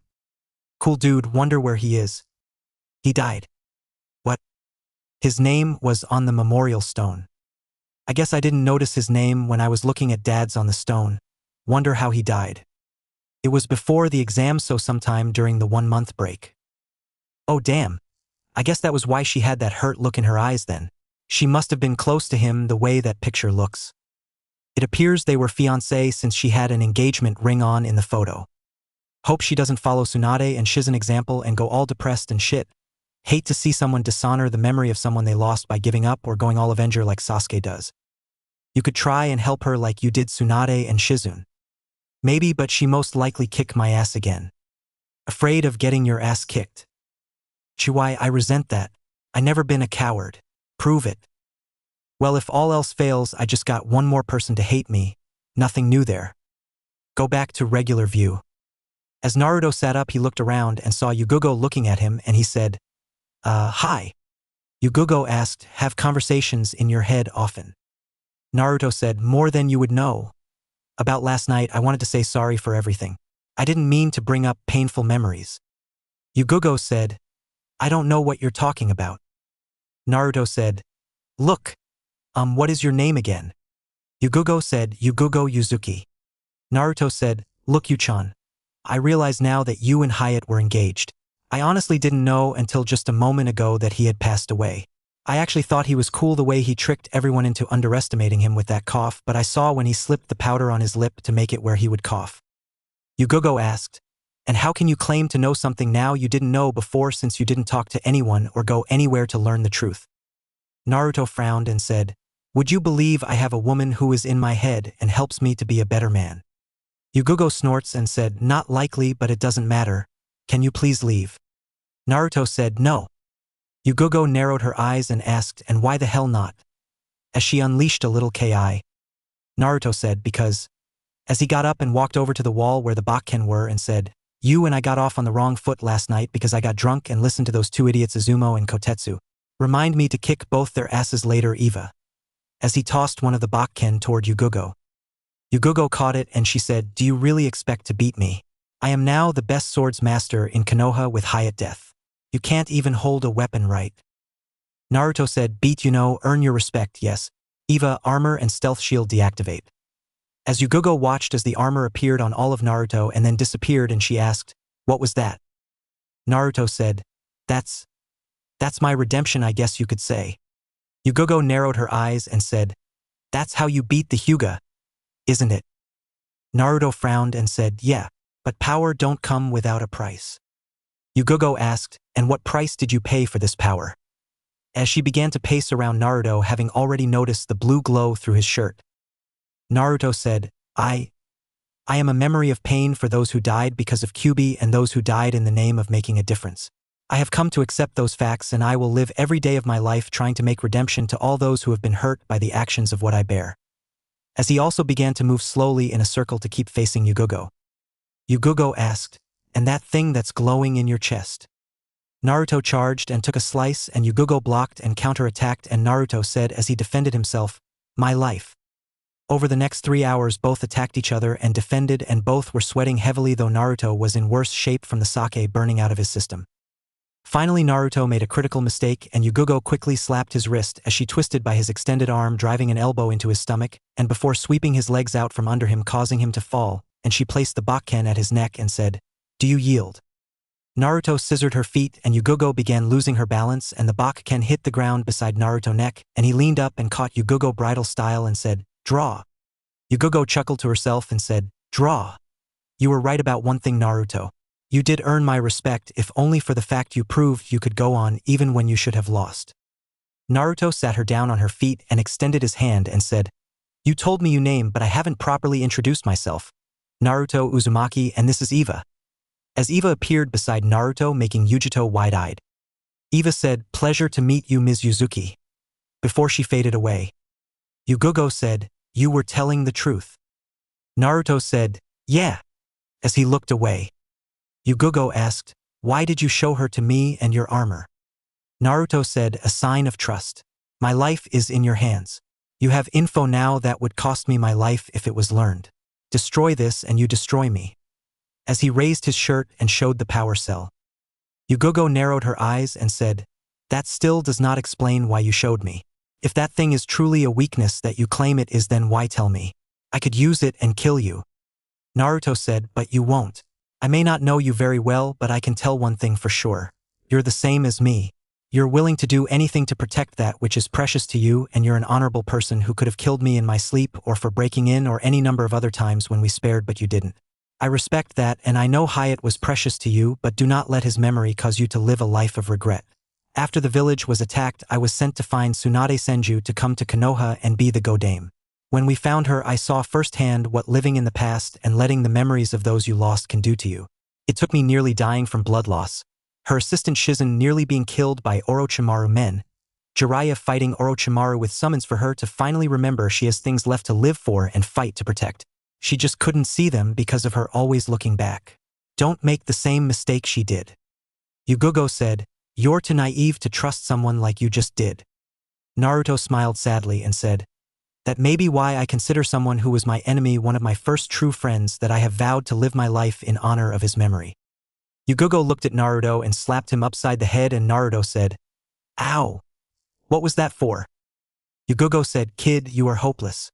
One moment you're all wise, the next you're an idiot, and after that you're hopelessly wise." Naruto said, "You forgot I am ravishingly handsome and have a magnetic personality." Yugogo burst out laughing, and Naruto smiled and said, "Well, I probably should go now." Yugogo looked at the clock and said, "It is already 8 a.m. Damn, I can't believe it's been that long." Naruto groaned and said, "I bet those two idiots are still on the roof across the way waiting for me to return with your panties." Yugogo eyes got a glint and said, "Really? So you came to steal my panties, huh?" Naruto said, "I guess. I was just told to take whatever was in the top drawer of your dresser from Eva Video." Yugogo asked, "How would you like to pull a prank on them?" Naruto smirked and said, "Yu-chan, I think I am going to like spending time with you." Yugogo asked, "To what extent?" Naruto said, "Well, consider it an investment. You get the company of my charming self that you get to use as a sparing dummy, and I get to learn to try a thing or two about swordsmanship." With a smirk, Yugogo blinked and asked, "How long have you been planning that?" Naruto said, "Since you kicked my ass." With a smirk, Yugogo asked, "Sneaky little kid." Naruto said, "Hey, I am not a kid." Yugogo said, "Well, you're not a man yet either. Anyways, about that prank." About 20 minutes later, the door to Yugogo house opened up and Naruto walked out without his shirt on, but his armor was activated, so it still appeared as a normal muscle chest and washboard stomach, and he had his shirt in his hand. Yugogo stepped into the door frame in a silk bathrobe that stopped at her knee, and she said loudly, "That was an amazing Narukuin. How is it you could keep me going all night long?" In a seductive voice, Naruto said, "When you have someone who is wild as you, Yugogo, it's easy to find ways to reach the desired effect," also making his voice sound husky. Yugogo leaned forward, putting her arms over Naruto's shoulder, and leaned forward and made it look like she was kissing him, and whispered, "There are 2 chakra signatures still on the roof." Naruto puts his arms around her back and whispered as he moved his head a little, "So should we continue the little act?" Yugogo slowly pulled back and said, "Come back again sometime so we can do it again." Naruto asked, "How about later today if we don't have missions?" Yugogo shifted as she rubbed her leg. "Give me a day or 2 to recover first. I'm going to be walking with a limp the rest of the day." Naruto said, "I aim to please." Yugogo said, "And you did. Believe me, you did. I haven't had that much fun in a while, and you helped me work out some frustration." Naruto leaned forward and said, "Anything for you, Yu-chan." Yugogo smirked as she leaned forward and grabbed Naruto's head, and to his shock she actually did kiss him and said, "See you later, lover boy," as she walked back inside, closing the door. Naruto had a huge shit-eating grin as he turned and started to walk away toward his apartment. When he got there, he crawled up in bed and passed out. Back across from Yugogo house, 2 women were gaping. Kurenai said, "You don't think she actually?" Enko said, "I don't know, Nia. She might have from what she was saying." Kurenai said, "But..." Anko licked her lips and said, "He kept her going all night long. Not bad," as she looked at the retreating figure of Naruto. Kurenai sighed and said, "Well, if she did, she can clean up the mess herself. I wasted a night with Asuma for this." Anko said, "Ah, don't feel too bad, Nia. You always got your boy toy on your team whenever you want him." Kurenai shot Anko a glare and left in a swirl of leaves, and Anko left moments later laughing her ass off. Not too far away, three males were also wide-eyed, and one was lowering his height and the other two were holding their head, and Kotetsu said, "See Kakashi. I told you that he was there." Izumo said, "Damn it. He was only supposed to steal her panties, not get in them. Life's so unfair." Kakashi said, "I can't believe Yugugo would do that though. I guess she misses Hyatt more than anyone realized. Oh well, nothing more to see here." As he pulled out his book and left in a swirl of leaves. Izumo looked at Kotetsu and said, "I wonder how long it will take for word to spread about this." Kotetsu said, "Only as fast as we tell people." With a smirk that was matched by the other, and both giggled as they jumped away. The next morning Naruto was awoken by the sound of someone knocking on his door. He groaned and rubbed his face before he got up and went toward the door. When he got there he saw Shino was standing at the door, and he blinked and asked, "What's up, Shino?" Shino said, "May I come in a moment?" in a neutral tone. Naruto blinked and said, "Yeah, come on in. Sorry about the mess. I hadn't really had a chance to do much since I returned." As he opened the door wider and stepped aside, Shino raised an eyebrow as he walked in and said, "I do not see a need to worry about what I think of your place, Naruto. After all, it is your home, not mine." Naruto said, I guess I didn't think of that. So what brings you here at... Whoa, it's already 11 a.m. I must have been more tired than I thought from returning yesterday." As he looked at the clock on the wall, Shino said, "I believe you have slept longer than you believe because you returned 2 days ago." Naruto blinked and said, "No joke. Damn, I didn't mean to sleep through yesterday. I am definitely not going to drink again after this time." As he rubbed the back of his head, Shino asked, "Was it Kotetsu and Izumo?" Naruto blinked and said, "Yeah. I guess they set you up as well, huh, Shino?" Shino said, "Indeed. Now the reason I came here is for 2 reasons. The first is to inform you that I am aware of your unique status as a symbiotic life form like myself." Naruto rubbed his head and asked, "What do you mean?" in a half-questioning voice. Shino said, "I am aware of the QB that was sealed in you, and I also realize that you and it are 2 separate beings, just as I and my hive are 2 separate beings, yet we live in the same body." Naruto froze a moment in his place, and he looked at Shino and said, "Are you sure you are okay with that information, and how did you figure it out?" Shino said, "I along with Shikamaru both deduced the truth and confronted the Sandaime with our theory when he gave us both the rank of Chunin. We also deduced that you are the son of the Yondaime Hokage." Naruto frowned and asked as he reached for an apple, "Is the reason you accept me because of who my father was?" Shino said, "No. As I stated earlier, I see you as someone who is unique like my family. I would like the chance to get to know you as a friend, though, since we have such a common ground." Naruto tossed the apple over his shoulder and said, "There's a worm in the apple. I know it's not the same as you, Hive, but I figured you could place it where it belongs better than I could." As Shino caught it, Shino looked at the apple and said, "Thank you, Naruto, and I will take care of it on our way to our duty."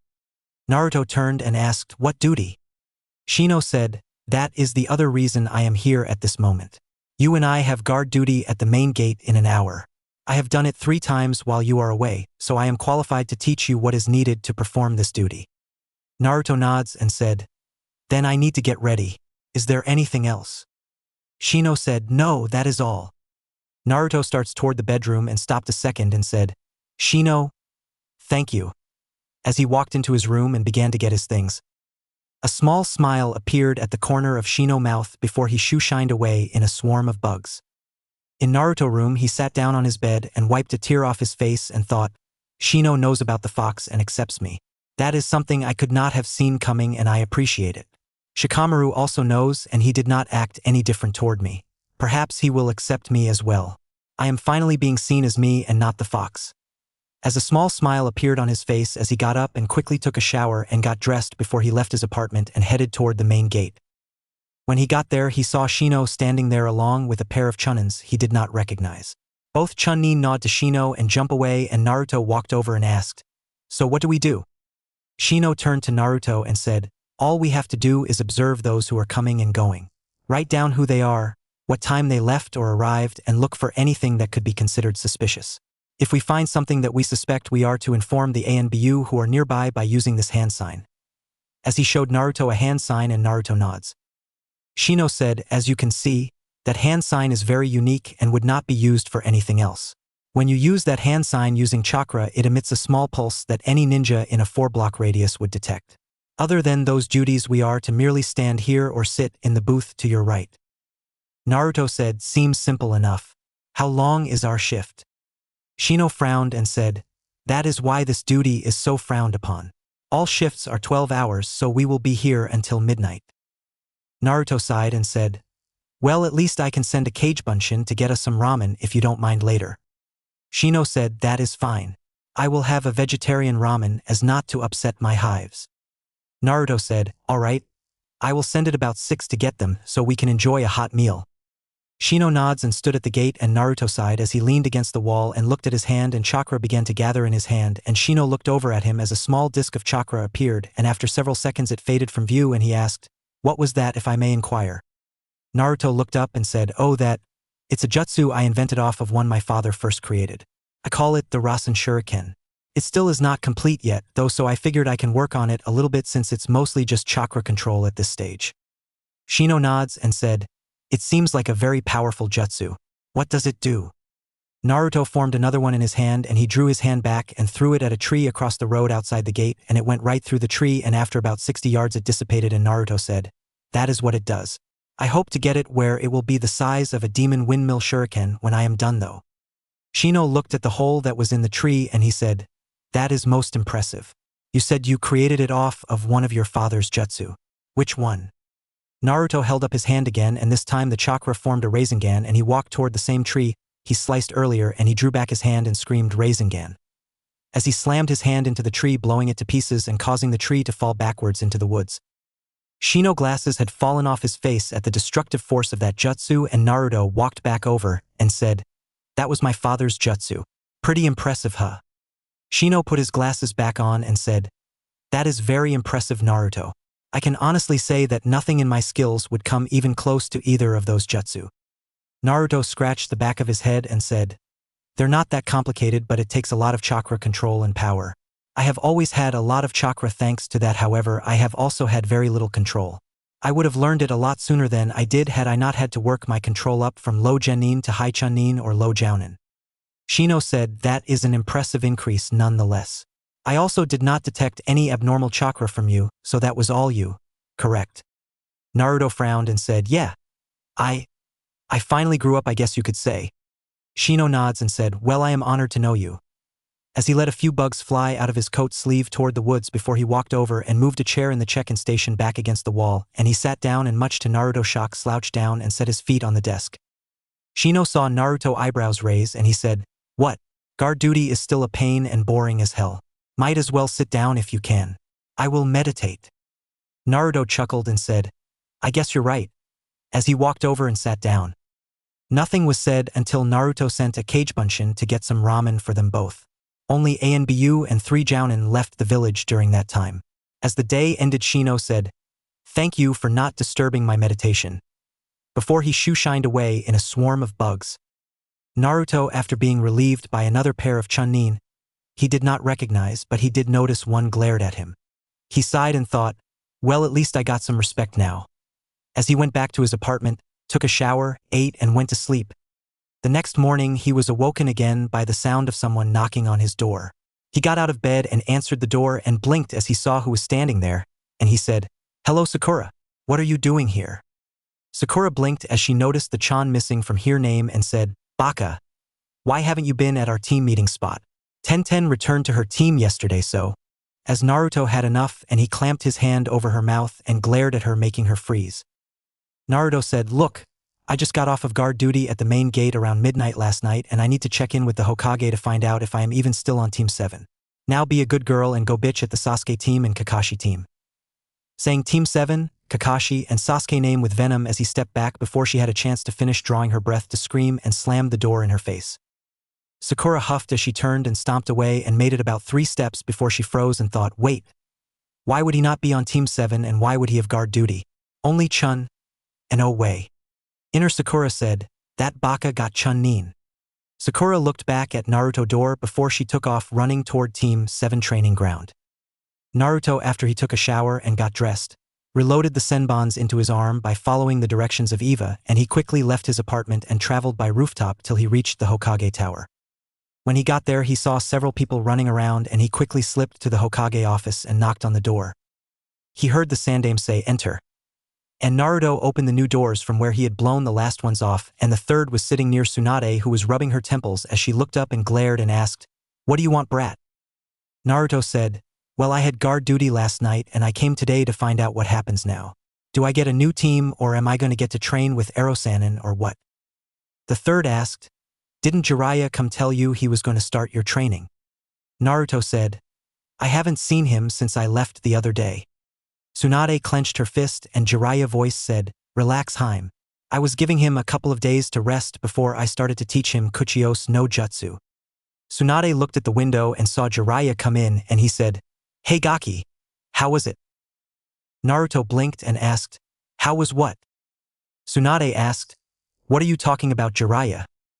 Jiraiya said, "Gaki over here got his cherry popped by a cute ANBU named Yugugo from what I hear." Naruto narrowed his eyes and asked, "Who told you that?" The third asked, "Is it true, Naruto?" with a shit-eating grin on his face. Naruto said, "I don't know what you're talking about. Besides, I don't see where it is any of your concern, Erojiji." Tsunade smirked and said, "So I see your doctor did more than teach you about the birds and the bees, huh? Must have been playing doctor as well." Shizune, who was in the file room, screamed, "Tsunade," as she came out of the room. Tsunade burst out laughing as she saw the red-faced Naruto and Shizune, and she said, "Relax, Shizune. I am sure you were very proper when teaching him. After all, why would you need to use mud clones?" Shizune became flushed in the face and Naruto said, "Granny, please change your diaper, because I am sure with as much shit that is coming out of your mouth, it must have came out your pants as well." Tsunade became red with anger as everyone but her began to laugh. She cracked her knuckles trying to think of something to say while the Sandaime held her shoulders to keep her from getting up, and Jiraiya grabbed Naruto while laughing and said, "Come on, Gaki. First we need to have you sign the contract with the Toads, and then after that we have a mission to do. See you at the gates, sensei." As they shoe-shined away as the Sandaime nods. They appeared in Naruto's apartment, and Jiraiya pulled a contract off his back and said, "This is the Toad contract. Normally it would still be with the Toads, but I got it before I came to get you at the Hokage office." As he unrolled it and said, "As you can see, there is your father's name after mine. Now what I need you to do is sign your name here with your own blood, and I will show you the hand signs after we get you packed." Naruto, after having Eva release the armor on his hand, cut his finger, smearing the blood across his fingers, and he signed his name before placing his hand print above it. Jiraiya then rolled the scroll up and slipped it on his back and said, "All right, kid. Prepare for about a month-long mission. Take the scroll and place whatever you feel you will need for that long in it by placing the item on the scroll and sending chakra into it. This is a mass storage scroll I made for you while you were having fun." As he tossed a thick scroll to Naruto. Naruto caught it and opened the scroll and looked confused at the seals on it, and Jiraiya said, "Don't worry. I will be teaching you about seals also while we are gone." Naruto asked, "Where exactly are we going?" Jiraiya said, "Suna. We are escorting Sensei and the children of the late Kazekage back to Suna to finish signing the new treaty. Now meet me at the main gate in 2 hours." As he left in a swirl of leaves. Naruto signed as he looked around his apartment before he thought, "I don't have anything here I actually need besides my money. I still have that ugly orange jumpsuit in my closet besides what I am wearing. Well, I could take a little of the food, but I don't know if it will last besides my ramen and a seal." As he sighed again before leaving his apartment. As this was happening, Sakura was at Team 7 training ground, holding the left side of her face with a few tears in her eyes as she looked down. Flashback. As Sakura came running up to the bridge where Team 7 met, she saw Sasuke sitting there, and she said, "Hey Sasuke-kun. Guess what I just found out? Naruto got promoted to Chunin." Sasuke instantly turned to her and asked, "What?" with a little anger in his voice, but Sakura had missed it. Sakura said, "Yeah. I went by his apartment this morning since Tenten told us yesterday that she was returning to her team since Niji's eyes were better now, and that her sensei was back as well, and that Kakashi sensei actually is on time now. Anyways, he was asleep, and I started to yell at him when he told me he had guard duty at the main gate until midnight last night, and he had to go see the Hokage to see if he was even still on Team 7. Only Chunin or higher get guard duty at the gate, so Naruto must have been promoted." Sasuke clenched his fist and asked, "Why was the dobe promoted? He is the dead last idiot." Sakura bit her lip and said, "Maybe it is because he beat Neji and also Gaara when he turned into that monster from what I hear." Sasuke clenched his fist and thought, how could the dobe defeat both of them? I am stronger than him and they promoted him while holding me back. Sakura said, it could also be the fact he used that hidden misjutsu or how he used an exploding clone, or maybe it was because of him using those exploding senbons, or it could be because he leaned to fly. At each thing Sakura named off, Sasuke clenched his fist harder and harder as blood slowly started to come out of it, and when she mentioned the last thing Sasuke snapped and punched her right on the left side of her face, sending her flying as he screamed out in anger as the curse seal started to spread across his face, frightening Sakura, who had tears in her eyes, as she held her face trying to scoot away from Sasuke. Sasuke thought, this village is holding me back. I need that power to kill my brother. Just like this, just like he said they would do, they try to hold the power back from me to make me weak. I will learn what I can hear and then I will leave to learn to use this power and then I will find Itachi and kill him.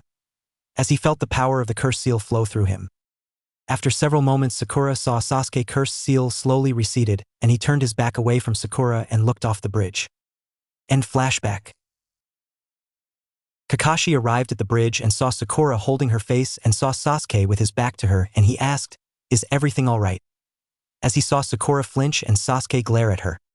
Sasuke turned to Kakashi and said, "Teach me everything the dobe knows." Kakashi said, "You already copied the Kagebunshin with your Sharingan, Sasuke." Sasuke glared at him and said, "I am talking about all the things you taught him to make him Chunin." Kakashi frowned and thought, so that is what is going on. Sasuke knows about Naruto and he must have hit Sakura, but unless she says something I can't do anything about it since Sasuke can claim it was a sparing incident. And said, "I don't know what Naruto knows since I trained you, remember?" Sasuke said, "And it was useless. The dobe can fly, use the hidden misjutsu, use senbons like that hunter Nin did, and also knows exploding clones. Teach me how to do those." Kakashi said, "I don't know how to fly, Sasuke, and I doubt Naruto can." Sakura interrupted him and said, "He can. I saw it myself at the stadium." Flinching again as both Sasuke and Kakashi glared at her, both wishing she would shut up but for different reasons. Kakashi pulled out his book and said, "As for the hidden misjutsu, you don't have the chakra control for it yet since you're a fire element. I don't know how to use senbons enough to teach you, and as for the exploding clones, you don't have the reserves for it." Sasuke demanded, "Then how does the dobe have the control and the reserves for it?" Kakashi closed his book he had open and said, "Think about it, Sasuke. Naruto has always had larger reserves than you. The control he learned tree walking like you, and water walking I figure, but after that I don't know since I don't know who taught him those things." Sasuke turned his back as he clenched his fist and said, "Then where is the dobe? I will ask him myself." A voice said, "Quite a prodigy you have there, Kakashi. No wonder you turned your back on your other students for him." Causing Kakashi to flinch, recognizing the voice, and the other two to look at a man who was walking up with white hair, red marks on his face, a huge scroll on his back, and a demon headband with the kanji for oil on it. Kakashi frowned and asked, "What can I do for you, Jiraiya-sama?" Jiraiya said, "Oh, I just came to tell you that Naruto won't be coming to your team assignments anymore because I have taken him as my apprentice." Making Sakura eyes widen, knowing who he was now, and Sasuke to clench his fist to the point the bones began to snap. Kakashi said, "I understand." Jiraiya said, "I don't think you do. Do you have any idea what kind of prodigy you let slip through your fingers, Kakashi? Naruto has not only already learned the Rasengan but improved on it, also creating a long-distance version of the Rasengan." Kakashi asked, "Don't you think that Naruto is not mad?" As he was suddenly sent flying from a punch to the face from Jiraiya, who appeared in front of Kakashi and delivered a kick to the ribs, who grabbed his ribs as Jiraiya cold cocked him in the side of the head over his good eye. Kakashi fell to the ground holding his stomach. Jiraiya said in a commanding voice while releasing some ki, "Don't even think about finishing that sentence. If you would have used the brain behind that fucking eye you are so proud of, then you would realize that he is not only more mentally mature than you could believe, but he is also smart enough to know when to use it and when not to. I am beginning to teach him Kuchios no Jutsu, and I expect by the time he returns from our mission he will be summoning Gembunta. Naruto knows who his parents are, and so he knows about your connection to his father. You say those who abandon their comrades are worse than trash. Well, guess what, Kakashi? You're a fucking hypocrite who is trash that has been turned to ash and blown to the wind." Sasuke finally had enough and said, "Why the hell do you train the dobe? He is an idiot." Jiraiya clenched his fist and saw the bruise on Sakura's face and finally had enough as he walked over to Sasuke and punched him in the stomach, knocking the air out of him, and he then chopped Sasuke on the back of the neck. Sakura started to say something when the pain from the punch in the face stopped her and Jiraiya pulled out a bottle of ink as Kakashi stood up and asked, "What are you doing?" Holding his stomach as he slowly stood up. Jiraiya said, "You're a disgrace, Kakashi. The boy here attacks his teammate and you do nothing about it. Let me guess, you thought as long as she didn't say anything you wouldn't have to do anything right. Look at her, Kakashi. She's scared off him. As of right now, Kakashi, this boy has lost his bloodline." As he finished the seal he was drawing and activated it, making Sasuke wake up long enough to scream out in pain a moment before passing back out. Kakashi asked, "Is it permanent?" As he walked over and saw a seal beside each of Sasuke's eyes. Jiraiya said, "It is until I unseal it, and I won't until not only do I see that you have made a complete turnaround but also that he is punished correctly and nobody in this village but me can unseal it, and the council or Tsunadeheim ordering me to release it won't work. Girl. If I was you, then you either need to quit being a ninja, or if you actually are serious about being one and not a fangirl, then you need to find a teacher to teach you, because Kakashi here is just going to sit back and either let an enemy kill you or your own teammate. Goodbye." As he left in a swirl of leaves. Kakashi looked at Sasuke and Sakura, who could not meet her teacher's eyes, and he looked down and thought, "Am I really that bad of a sensei? Forgive me." Sakura thought, "Is he right? Is Kakashi-sensei just going to let me die?" A little bit later, Naruto was walking into the Wolf Claw and saw Dustin sitting behind the counter, who sat up as Naruto walked in and asked, "What can I do for you today?" Naruto looked around and asked, "Is your daughter here?" Dustin said, "No. She getting ready for a mission." "Why?"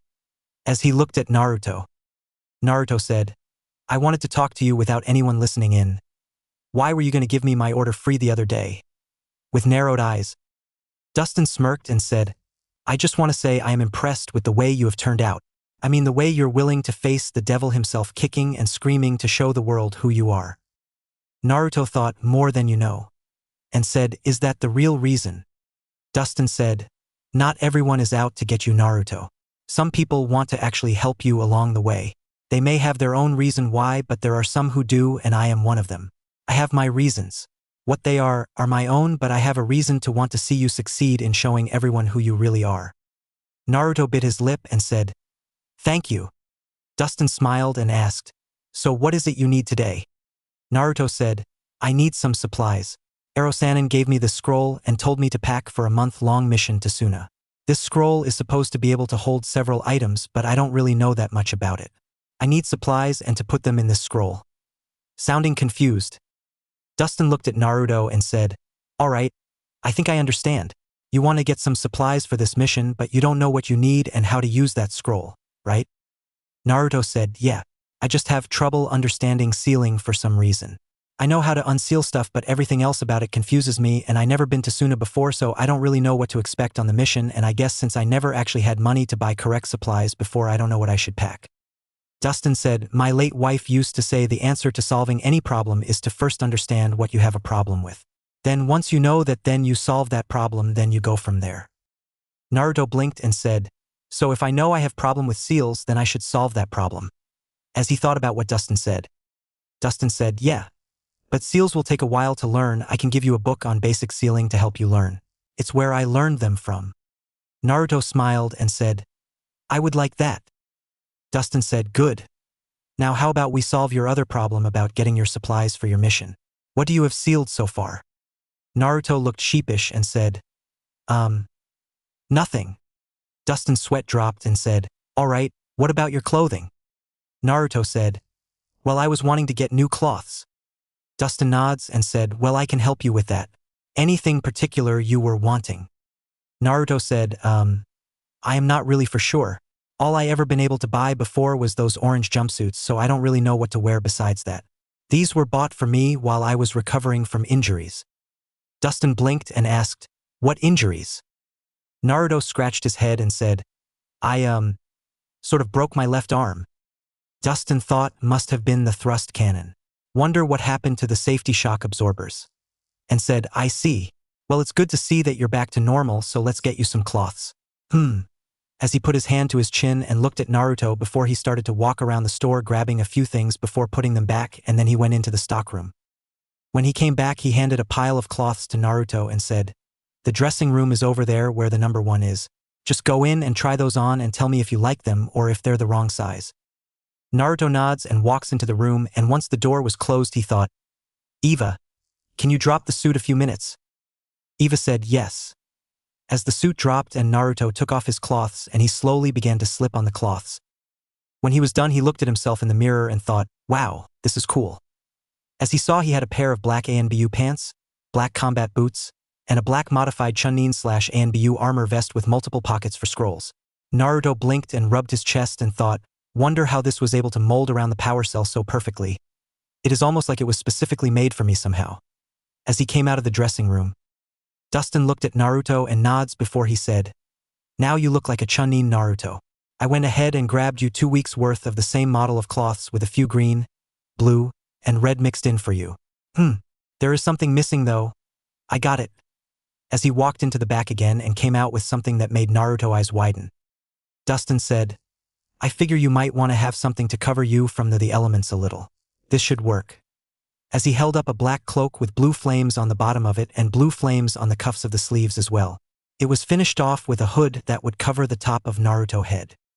Naruto slowly reached for it and said, it looks so much like the Yondiame's coat, instead it is black where his is white. Dustin said, well, hurry up and see if it fits. Naruto slipped it on and pulled the hood up and he said, I can't believe how well this fits me. Dustin said, what can I say? I have an eye for detail. So do you like? Naruto nods and asks, how much? Dustin said, 14 changes of cloths including the one you're wearing, the cloak, plus 4 first aid kits, ninja wire, 10 sets of shurikens and 10 sets of kunai along with 10 more boxes of senbons just in case. That will be $4,250. Naruto started to say something when Dustin said, oh, I forgot. Look at the flames on your cloak sleeves. Causing Naruto to look at them. Naruto asked, what about them? Dustin said, inside the flames is a storage seal on each arm. Since drawing weapons from your weapon pouches will take time that could cost you your life, I designed those for quick access for shurikens and kunais. You're right-handed, right? Naruto nods and Dustin said, good. Then what you should do is store your kunais in your right sleeve and your shurikens in your left like this. As he opened a box of shurikens and placed them on the flames and they went up in smoke, amazing Naruto. Naruto asked, how do I unseal them? Dustin said, just send chakra into your arm around here and one will unseal. As he touched the forearm of Naruto's arm. Naruto nods and he quickly loads all 10 boxes of shurikens and kunais in his sleeves before he paid Dustin.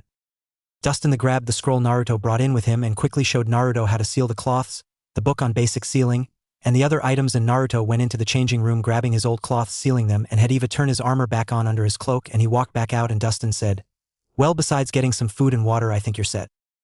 Naruto asked, will food go bad if it's sealed? Dustin said, no. A sealed item is frozen in time exactly as it was when it was sealed as long as the seal holding it was drawn right. Naruto said, all right, that sounds good. I guess I better get going then. As he started to leave, Dustin asked, have you thought of a melee weapon yet? Naruto stopped and blinked and asked, what is a melee weapon? Dustin said, like a sword, whip, scythe, club, staff, things like that. Naruto heard Eva say, remember, I have a scythe and a sword. If he has anything on either of them along with a staff, you should get it so you could learn to use them. Naruto asked, do you have anything on a staff, scythe, or sword? Dustin nods as he walked into the back and he came out with 6 books and he said, I have 2 on each, so here you go, free. As he handed them to Naruto. Naruto took them and sealed them and said, thank you again for everything. I got to get some food and only a little time to do it. CYA. As he quickly left. Dustin smirked and thought, good luck, kid. As Naruto entered a grocery store, a gruff-sounding voice said, get out of here. We don't want your kind in here. Causing Naruto to look at the man behind the counter and scowled as he turned and left. After he was outside the store, he sat down on a bench and he heard Eva say, relax, Naruto. You can't change everyone just like that, but you have made a good start. Don't ruin it by trying to get revenge. Naruto closed his eyes and took a deep breath before releasing it, and when he opened his eyes he blinked as he saw a pale-eyed girl around 9 years old looking at him from about 3 inches in front of his face. Naruto asked as he leaned back, can I help you? The girl tapped Naruto's chest and asked, why is it my family taijutsu does not work on you? Naruto said, secret. The girl scowled and said, "Why does my sister like you so much? I don't see anything about you that should make her obsessed with you besides being immune to our family jutsu." Naruto asked, "Who is your sister and who are you, little Hyuga?" A voice Naruto instantly recognized said, "She is Hanabi-sama, sister to Hinata-sama, youngest daughter of Hayashi-sama," causing Naruto to look with a scowl on his face at Neji, who also had one. Naruto said, "So did you ever tell Hinata you're sorry for what you did to her?" Neji said, "Why should I?" Naruto sighed as he shook his head and said, "Because all she had to do to beat you in that match was activate your seal and she would have won, but she let you attack her. I think she wanted to make peace between you and her, or maybe between the branch and main family." Neji narrowed his eyes and said, "And what makes you think you know anything about the Hyuga family affairs?" Naruto stood up, making Hanabi to move, and said, "Not much besides what I can see and hear.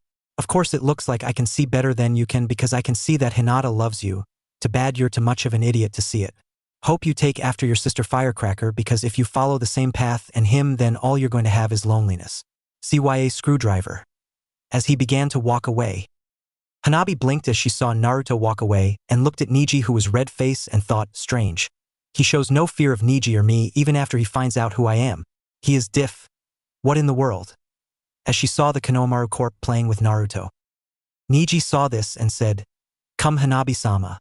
I must return you to the compound before I have to go to see the Hokage." As he turned and began to walk away, a few moments earlier, after Naruto walked away, a shout of "Hey boss" caught his attention. Naruto turned and saw Konohamaru, Yuden, and Moegi running toward him, and he said, "Hey gang, what's up?" As they stopped in front of him, Konohamaru said, "Hey boss, I heard you made Chunin." Naruto said, "Yeah, what of it?" Konohamaru said, "Looks like you're one step closer than I am to being Hokage." Naruto put his hand to his chin and said, "Actually, I am 2 steps ahead of you. First, I already graduated from the academy, and second, I am Chunin while you're still in the academy." Konohamaru pouted and said, "No fair, boss." Naruto said, "Life is hardly fair, Konohamaru. If it was, then a lot of people who died would still be alive." As he got a far-off look on his face as he remembered Haku, Zabuza, and Hayate, Konohamaru frowned and said, "That's no fun, boss. You need to think happy thoughts, not sad ones." Naruto smiled and said, "I know that, gang. I just was remembering a couple of people who are not here anymore. Tell you what, guys. I don't have very long before I have to leave on another mission, but how about I teach you all something really cool?" All 3 kids' eyes got wide and they started to jump around, catching the attention of Hanabi as they all took off running away. About 5 minutes later, they were all 4 standing at the academy, and Naruto said, "All right, gang. What I am going to teach you is how to walk on trees." As he walked up the side of one of the trees, making all 3 wide-eyed, Moegi said, "That was so cool, boss. How did you do that?" Naruto said, "This is a chakra control exercise. What you have to do is channel chakra to your feet and use it to stick to the side. To much and you blow off, and to little and you fall off. This is an exercise that takes an exact amount of chakra. Use a kunai to mark how far you make it." As he jumped off, Konohamaru said, "Just watch, boss. I will learn this and be catch up to you soon." Naruto smiled and said, "I hope so, Konohamaru. I hope so. Look, I just remembered I got one more place to go before I need to leave, so take care of each other, and I will see you when I get back. CYA." As he turned and left, Konohamaru said, "All right, gang. Let's show the boss we can do this by the time he gets back from his mission." As he gathered chakra and ran at the tree only to fall off. It took Naruto about 10 minutes to get where he was going, and he looked around and thought, "This is the right place, right, Eva?" Eva said, "Yes." Naruto nods and he walked to the door and knocked on it. A few moments later, the door opened and Yugogo appeared in the doorframe and said, "Well, hello again. What are you doing here, Naruto? Come to rob my panties again?" Naruto turned red and said, "No. I just wanted to tell you that I have a month-long mission to Suna and Yugogo smirked and said, "And you wanted to tell me so I wouldn't worry about you?" Naruto rubbed the back of his head and said, "Well, not in so many words, but I just didn't want you to think I was avoiding you," and as he felt a finger on his lips, he blinked and thought, "Eva, did you just drop the helmet?" And he received no answer. Yugogo smirked as she felt actual flesh and saw the look of confusion on his face and said, "Looks like you got sold out." As she pulled her hand back and stepped forward as she put her arms around Naruto's shoulder and said, Why did you come here, Naruto? I mean, you could have left without telling me, and I wouldn't have gotten mad, so why did you come here? Naruto swallowed and said, as he looked into her eyes. Yugogo's eyes softened and said, I think I understand. You take care of yourself, Naruto. I know we're supposed to be allies of Suna again, but one of them killed Hayate. He was killed with a wind jutsu. You come back alive, and I will be glad to see you return. Naruto smiled a little and said, Thanks. I guess I better get going. CYA. As he started to leave when Yugogo pulled him into a hug and said, Be careful, as she stepped back and closed the door. Naruto left with a smile on his face. Inside Yugogo's house, she walked into her front room and saw Kurenai there, and Kurenai asked, So what's up? Yugogo said, Oh, it was Naruto. He came by to tell me he had a mission and wouldn't be back for a little while. Kurenai glared at her and said, Really? Sounds like someone who is in love would do. Yugogo sat down and grabbed her tea glass and said, Or someone who wants someone to be glad they came back alive. I think he wanted to make sure that I didn't feel alone again. As she took a sip of her tea deep in thought. Kurenai asked, But why you? For someone you claim you didn't really do anything with sure seems kind of friendly. Yugogo shrugs and thought, maybe because he trusts me. And said, You are reading into it too much, Kurenai. All he is to me is a friend. Something I needed a lot lately. Kurenai sighed and said, All right, I believe you, but I wanted to make sure you don't get hurt again. He is 7 years younger than you and you're still recovering from Hayate. I don't want to see you using him as a rebound because you both deserve more than that. Yugogo nods and said, Well, if you don't mind, Kurenai, I got patrol tonight and I need a few hours of sleep. Kurenai nods and quickly leaves, and Yugogo sighed after she was gone and listened to the silence of the house and thought, It could also be because he knows the pain of being alone. Something I am getting to know real well. As she went toward her bedroom. When Naruto got to the main gate, he saw the Sandaime there with Jiraiya, and he saw Tenten standing there also, but she was glaring at Temari, who was smirking, and Jiraiya said, Agaki, I see you could make it and only 5 minutes late. Naruto said, Sorry, I had to buy new supplies and… Tenten said, Looks like you got them from my dad's shop. I recognize the cloak you're wearing as one dad has been working on lately. The third looked at it and said, Interesting design, Naruto. Naruto said, Yeah, I think it's sort of nostalgic. As he cut his eyes to Jiraiya. Jiraiya said, Very. Reminds me of my last student in a way. Now, if you don't mind, I think we should get going. Don't you, sensei? The Sandaime said, Yes. We need to get these 3 back home. Tenten asked, What exactly am I here for? As she still glared at the smirking Temari. The Sandaime said, You are here because you are on the same team as Naruto here. Making both wide-eyed. Naruto asked, Wait a minute.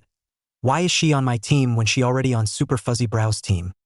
The Sandaime said, Currently we have 2 genin teams that are unable to do missions. Team 7 and Team 9.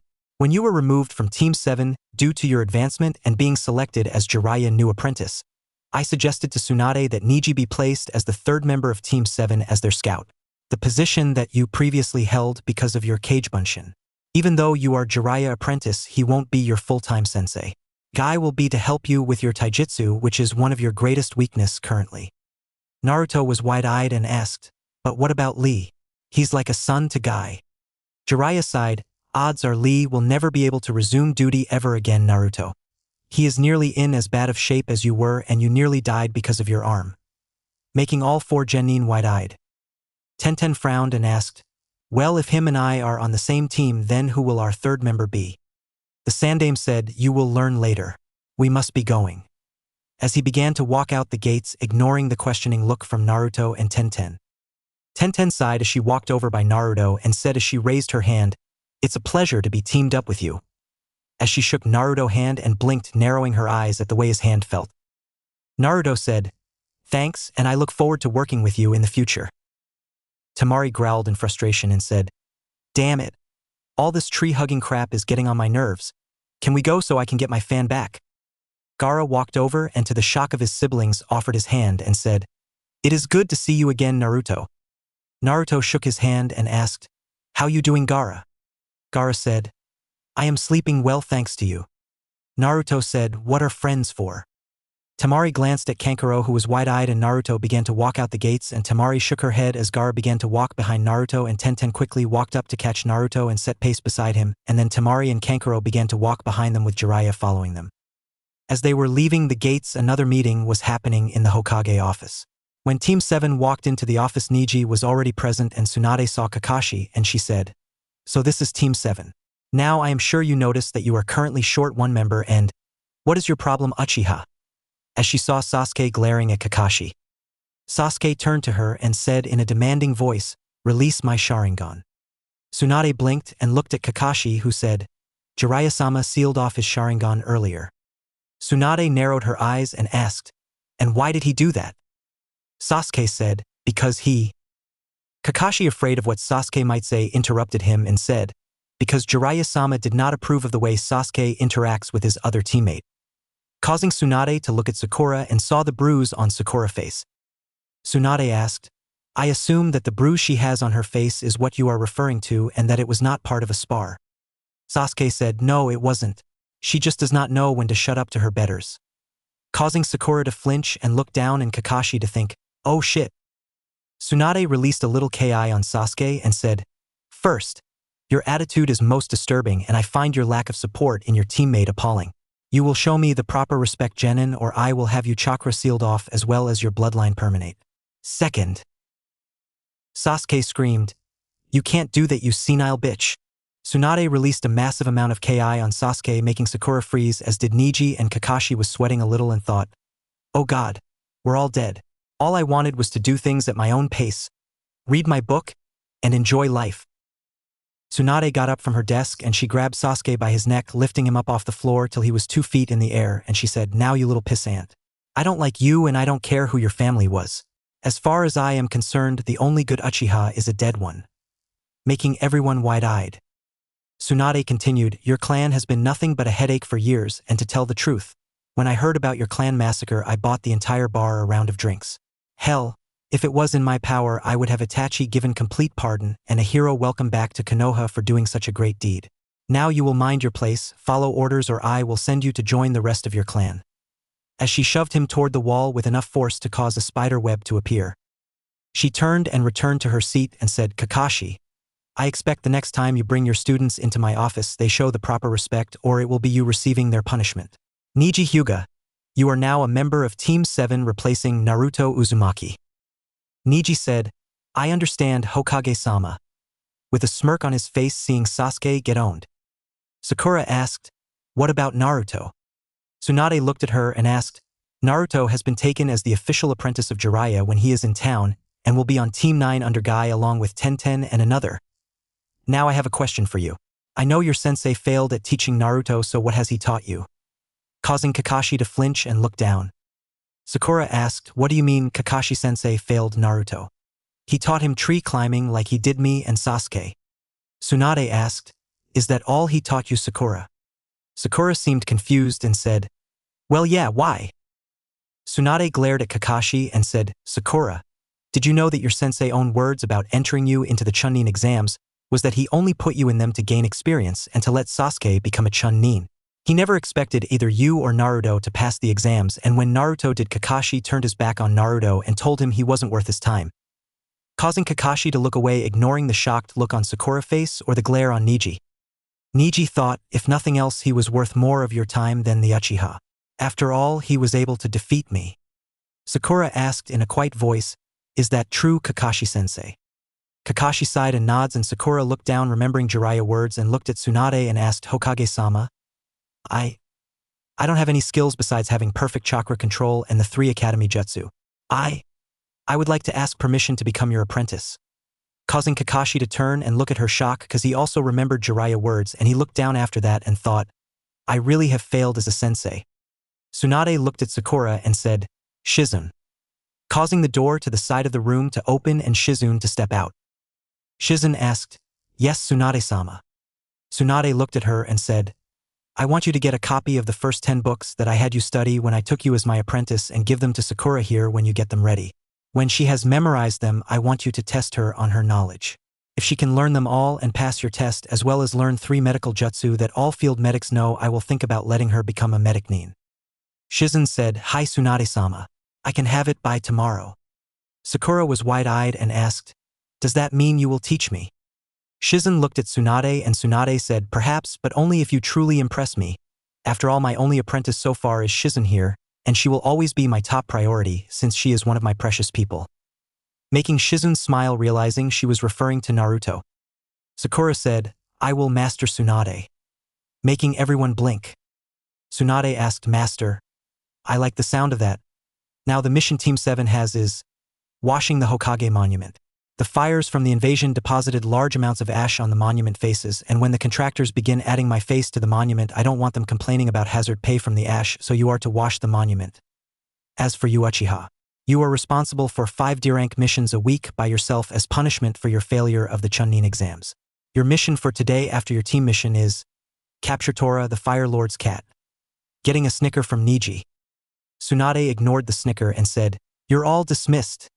And Sakura said, "Hi Master Tsunade," as she bowed and began to walk toward the door.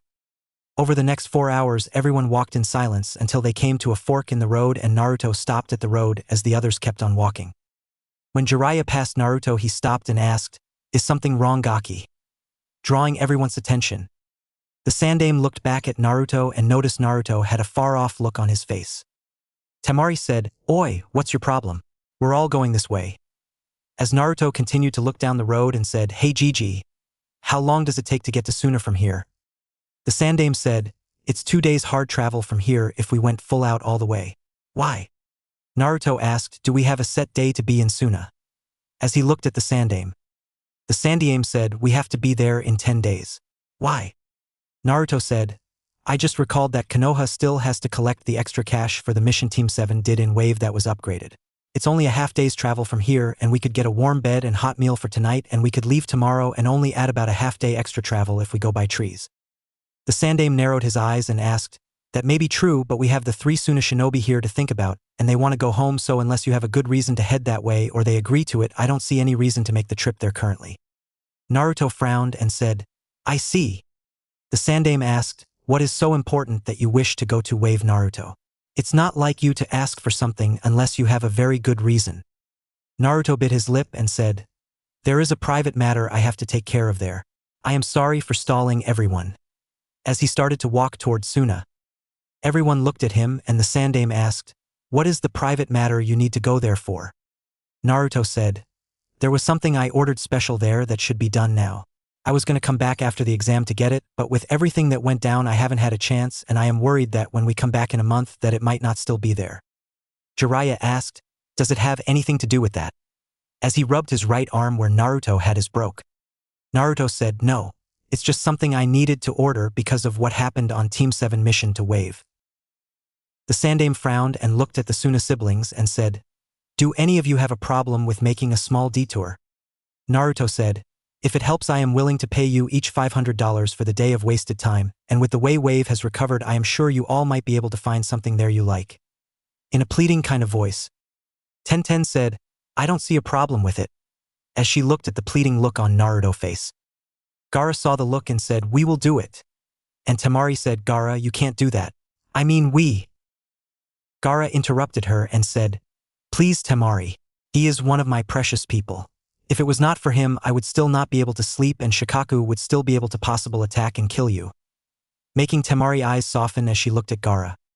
Tenten asked, "Who is Shikaku?" Making everyone frown. Gaara said, "Shikaku is the Ichibi no Shikaku, the one-tailed demon, weakest of the Bijou. It was sealed into me by order of my father to make me a super weapon for Suna." Tenten started to say something when Naruto asked, "Tenten, is a kunai sealed in a scroll the same as the scroll?" Tenten blinked and said, "Of course not." "Why?"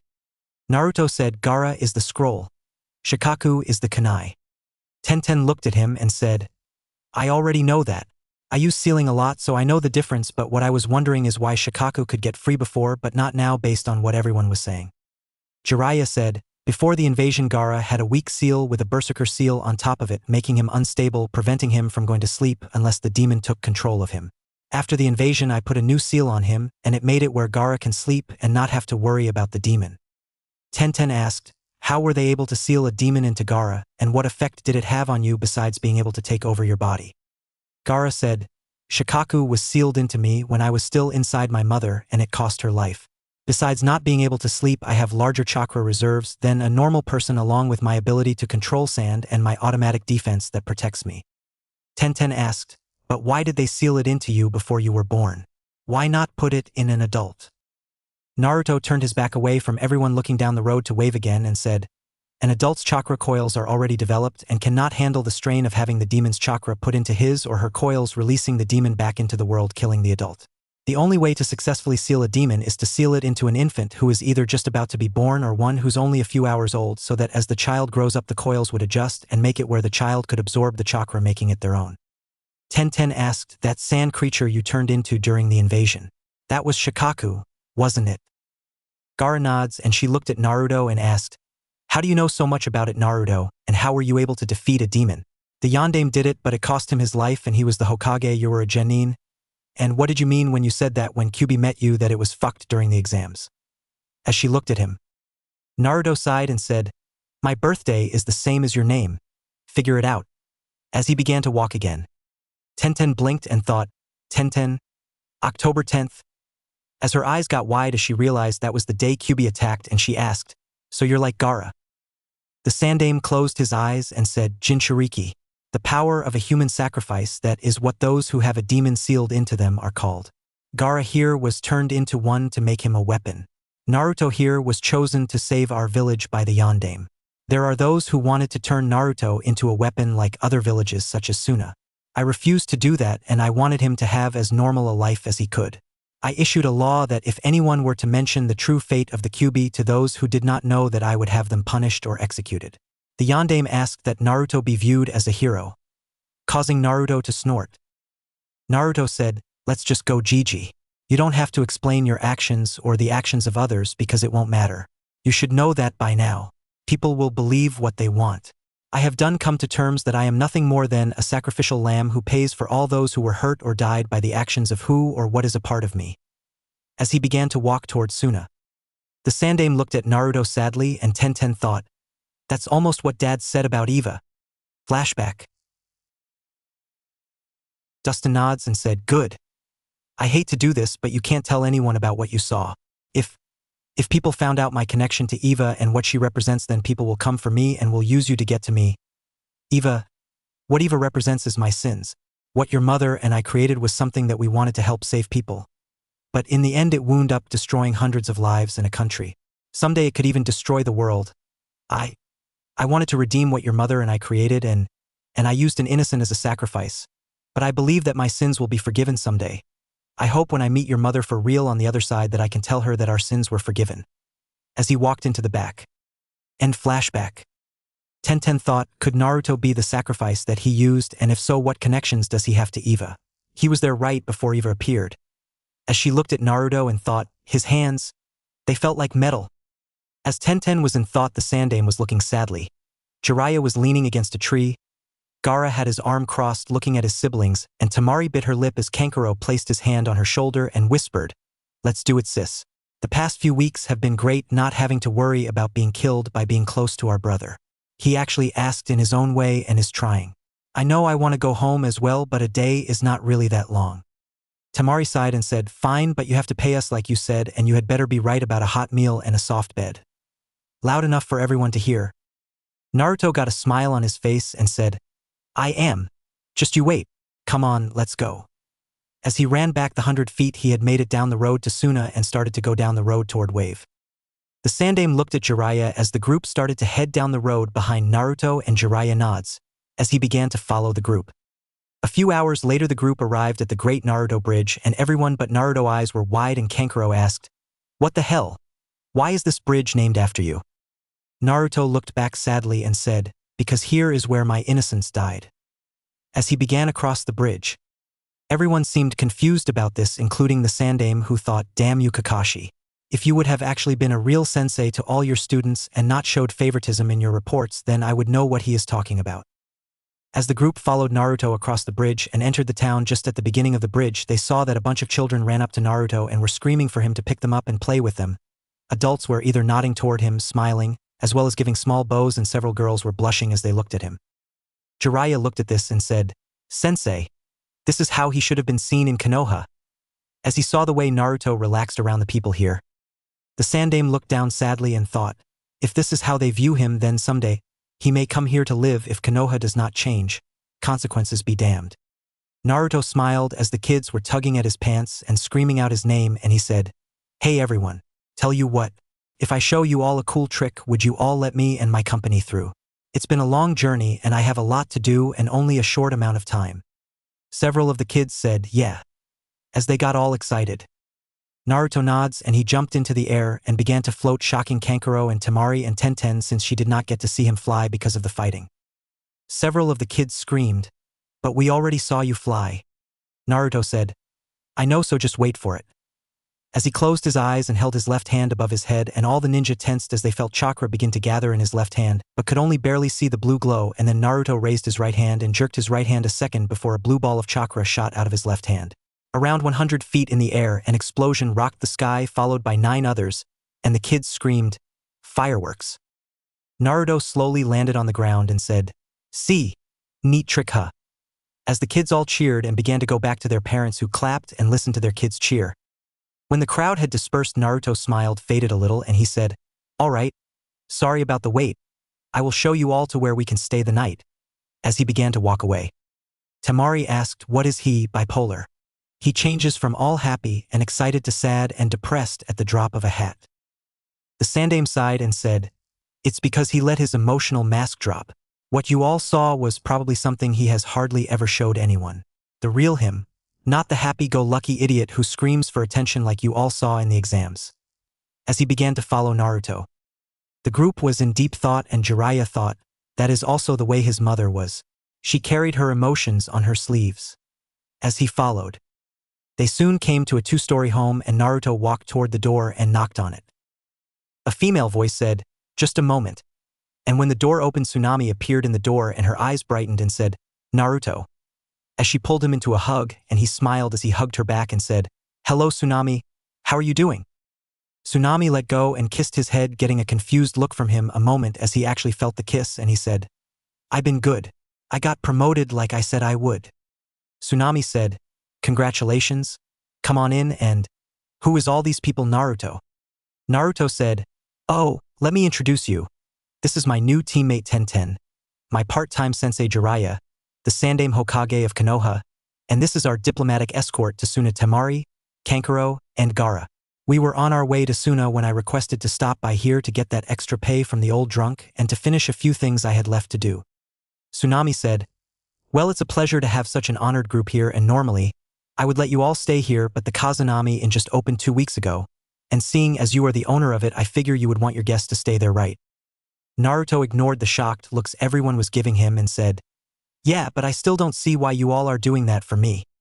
A voice that brought a smile to Naruto's face said, "Because you turned down the job of being the feudal lord here in Wave, making me take the job, you blonde baka." The Sandaime asked as he looked at the new arrival, recognizing him, and asked, "What do you mean, the feudal lord Tazuna, and it is good to see you again?" Tazuna, who was dressed in a business suit, said, "Exactly what I mean. After Gato was killed, the people here ran the old feudal lord out of the country, vowing to kill him if he ever returned, since he sold us out to Gato. When the kid here came back to Wave, the people here asked him to be our new feudal lord since he was the hero of the country. He said he did not think he was old and wise enough to do the job, so he asked that the real hero be elected, and he pointed out that he would not have been here had it not been for me, so the people elected me as the new feudal lord, and I agreed." Tenten asked, "Why did you turn down the offer, Naruto? That was a once-in-a-lifetime opportunity." Naruto said, "I have my reason. Now, you old drunk bastard. What the hell is this Kazanami crap I was just hearing about, and I thought I was going to be a silent partner, not owner?"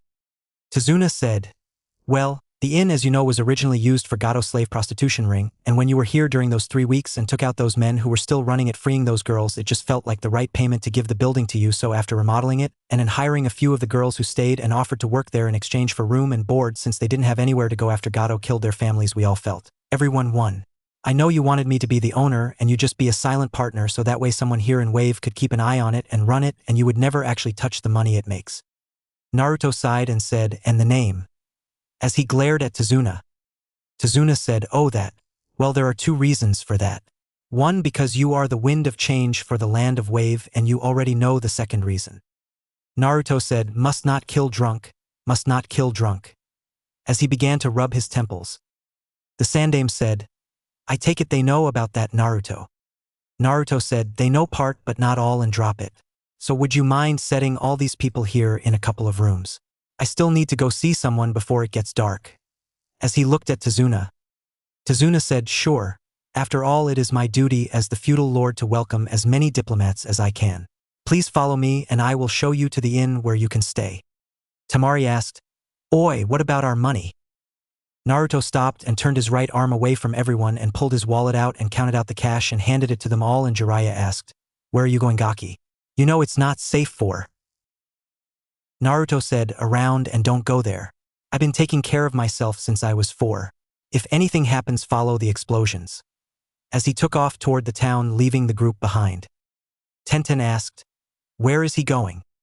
Tazuna sighed and said, he's going to be going to the shrine. Making everyone look at him. Temari asked, what do you mean? We came all this way so he could go to some shrine. Tsunami said, forgive my father. The shrine is the name the people of Wave have given to the graves of the 2 missing, means Naruto team fought to save our country.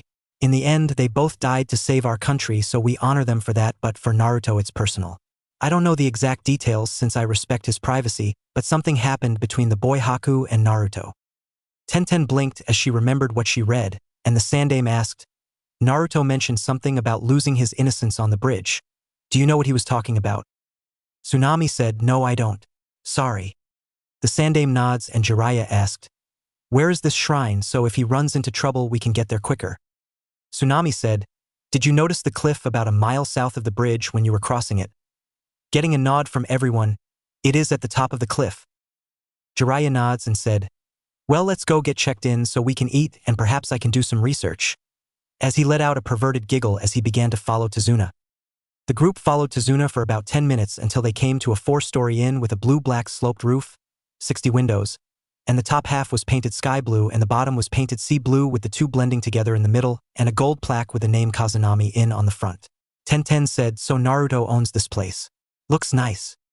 Tazuna said, yeah, the people of Wave love Naruto, even after we learned what he has in him.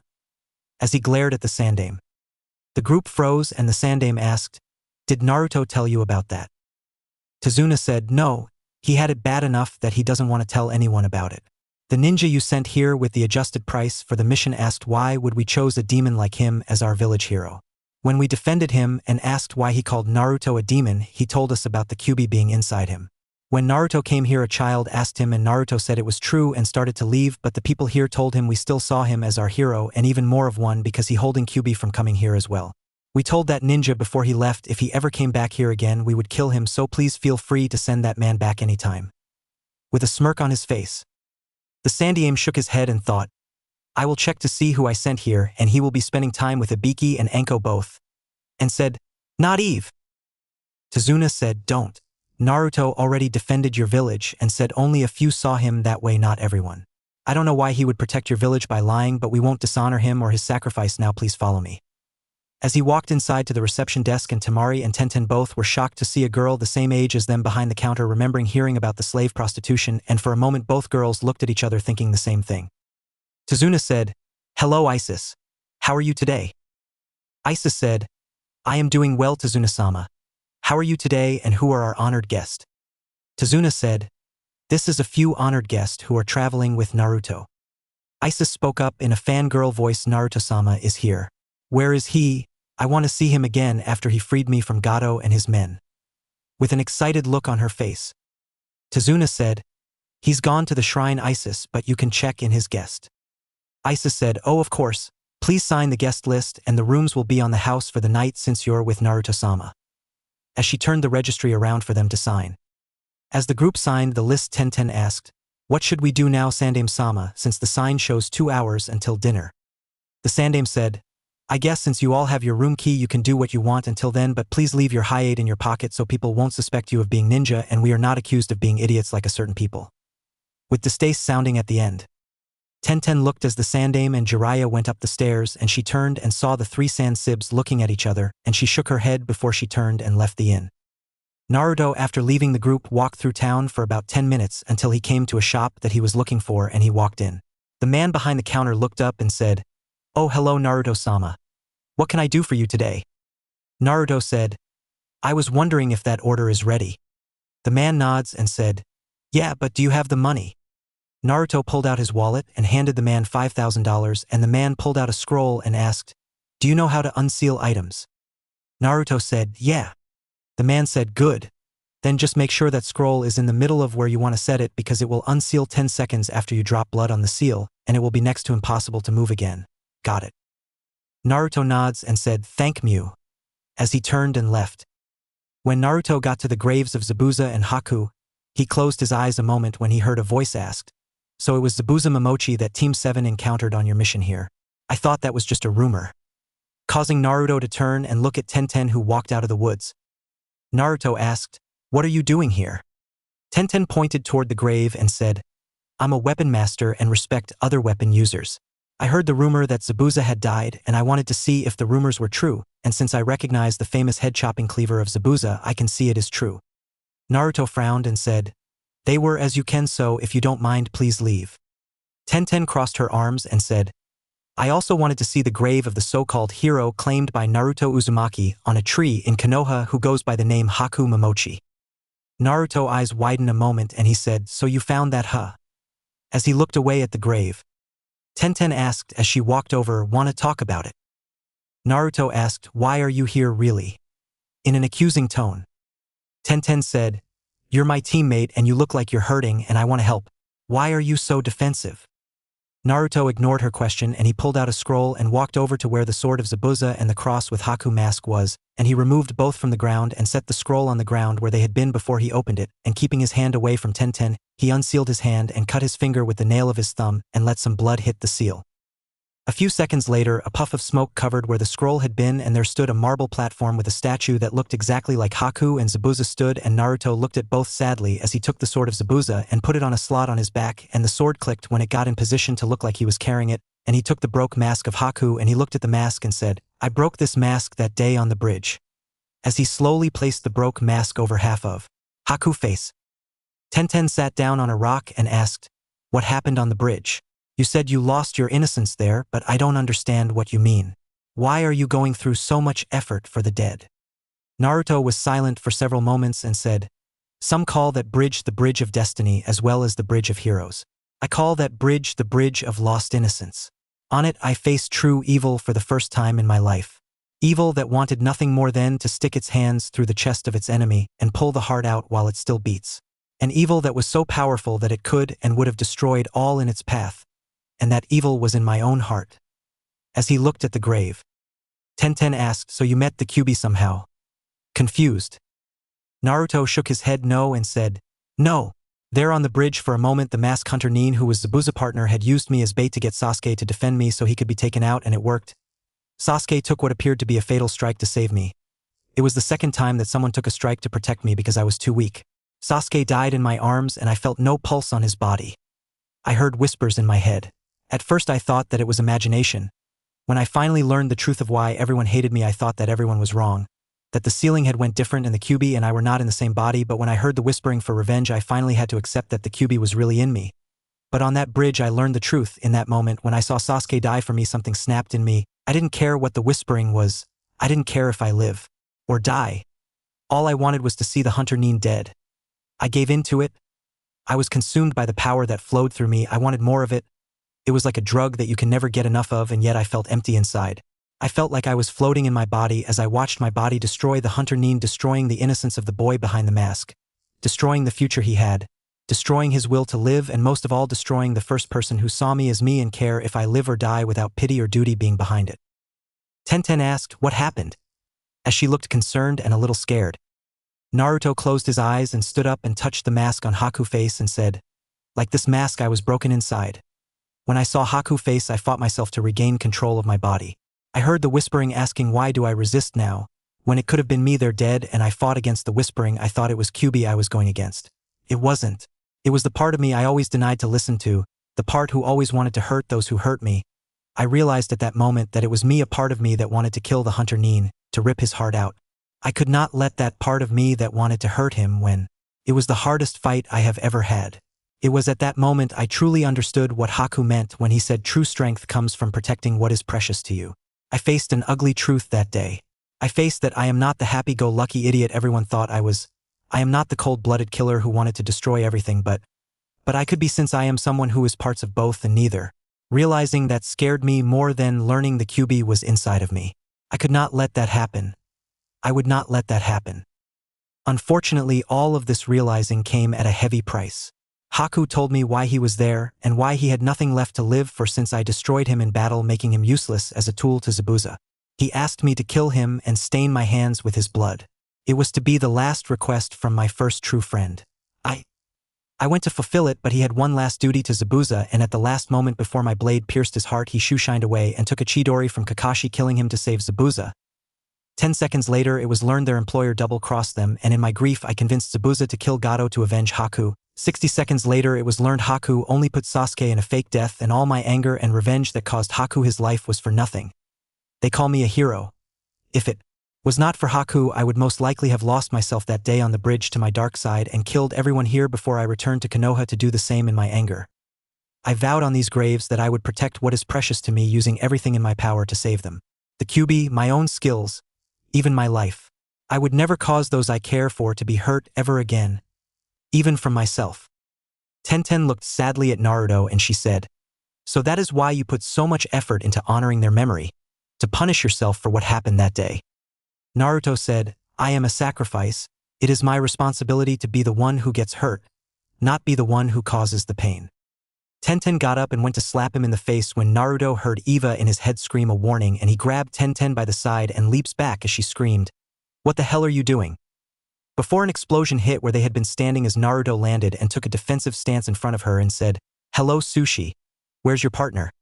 As he began to look around and curse himself as he saw where he had landed. Tenten turned and paled as she saw Kisame, and recognizing him as a member of the Seven Swordsmen, as he was standing there where they had been moments before, withdrawing his sword from the ground, as she also began to look around and thought, "Shit, we are trapped on the ledge here. I can tree walk down the side, but I don't know if he can." But Naruto seems to know him, and he asked about a partner. Not good. As she began to prepare for battle without looking obvious, Kisame stood up and said, well, what do we have here? "I come to pay my respects to my old buddy Zabuza, and I find the QB and his girlfriend. Tell you what, you come nice and easy and I let her go." Naruto asked, "And Uchiha Itachi is just gonna let her go as well?" As his eyes darted around looking for Itachi, making Tenten pale again as she recognized that name. Kisame smirked and said, "Itachi not here right now. He's got his Pocky addiction to feed right now near the border of Wind and Fire Country. Imagine his surprise when he finds out I already captured our target." As he prepared to attack, Naruto thought, "Did you find him anywhere, Eva?" Eva said, "No, it appears he is telling the truth and is alone. What should we do?" Naruto glanced at Tenten and thought, "I don't think she has any weapons. I need to lead him away from her." As he quickly created a plan in his head. Naruto said, "You think you can beat me, Kisame? You're nothing without Itachi to save you and your sword. I put both you on the ground last time, remember?" Kisame said, "You surprised me last time, but this time you have nowhere to run to, and your girlfriend here also needs protecting." Tenten said, "I'm not his girlfriend and I don't need protecting." Naruto said, "Tenten, for once, shut up and listen to your superiors. You're always going around unarmed unless you're expecting battle. You've been warned before over it, but this time it will cost you. You need to think more like me and seal your weapons in your cloths like I do. In my sleeves I have hundreds of kunais in one sleeve and shurikens in the other, and all I have to do is send chakra into the arms like this." As a shuriken appeared in his left hand and a kunai in his right, as he still stood in front of Tenten and held his weapons ready. Kisame at that moment charged toward Naruto, who threw both weapons, which Kisame stopped long enough to deflect them, but that was all the time Naruto needed to throw the cloak off his shoulders, and gravity pulled it off his arms as he charged forward to meet Kisame, letting it hit the ground. Kisame saw Naruto charging toward him, and he swiped from the side with his sword at Naruto, who deflected it with his left arm, raising his right arm, and 3 senbons launched out of it toward Kisame, who dodged to the side, letting them fly by and hit a tree behind him, exploding. Naruto said, "Shit," as he ducked under the next swipe from Kisame, who laughed and said, "Oh, did your little sunbon trick fail this time? I saw it enough last time to know you have some kind of sunbon launcher on your right arm." As he brought an overhead slice down toward Naruto head, who crossed his arms above his head making an X, and Kisame said, "Wrong move, kid. Samehada doesn't cut, it shaves." As he pulled toward himself, drawing the blade out of the cross-block, Naruto had it in as pieces of metal came flying and Naruto jumped back. Tenten took that moment to unload a barrage of kunais and shurikens she unsealed from Naruto cloak she put on, and Kisame jumped back and began to deflect them, and he said, "Should have stayed out of it, girly. Now I am going to kill you," as he charged toward her.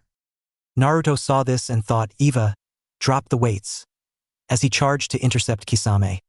Kisame saw this and at the last moment changed his attack from Tenten, who was back completely on the edge, toward Naruto, who was going full speed, and he sliced Samehada across Naruto's stomach, and the sound of metal on metal was heard as small pieces of metal flew into the air. Kisame blinked as he looked at Naruto and said, "What the hell?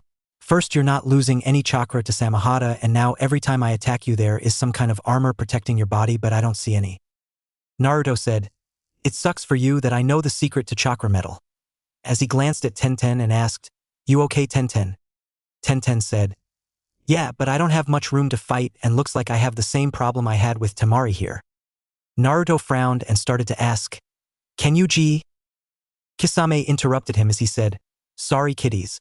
Not this time," as he began to flash through hand signs, and a water dragon appeared and charged toward Naruto and Tenten. Tenten screamed as she saw it coming, not seeing a way to escape, and Naruto turned and grabbed her and jumped into the air, carrying her as he flew over the top of the dragon. He landed on a tree away from the cliff edge and sat her down, only to hear Eva say, "Behind you." Naruto turned, bringing both his arms up, and blocked another strike from Kisame. Unfortunately, it caught Tenten in the right arm, shredding some of her shirt, his cloak, and her arm a little, causing her to scream out in pain before he could deflect it.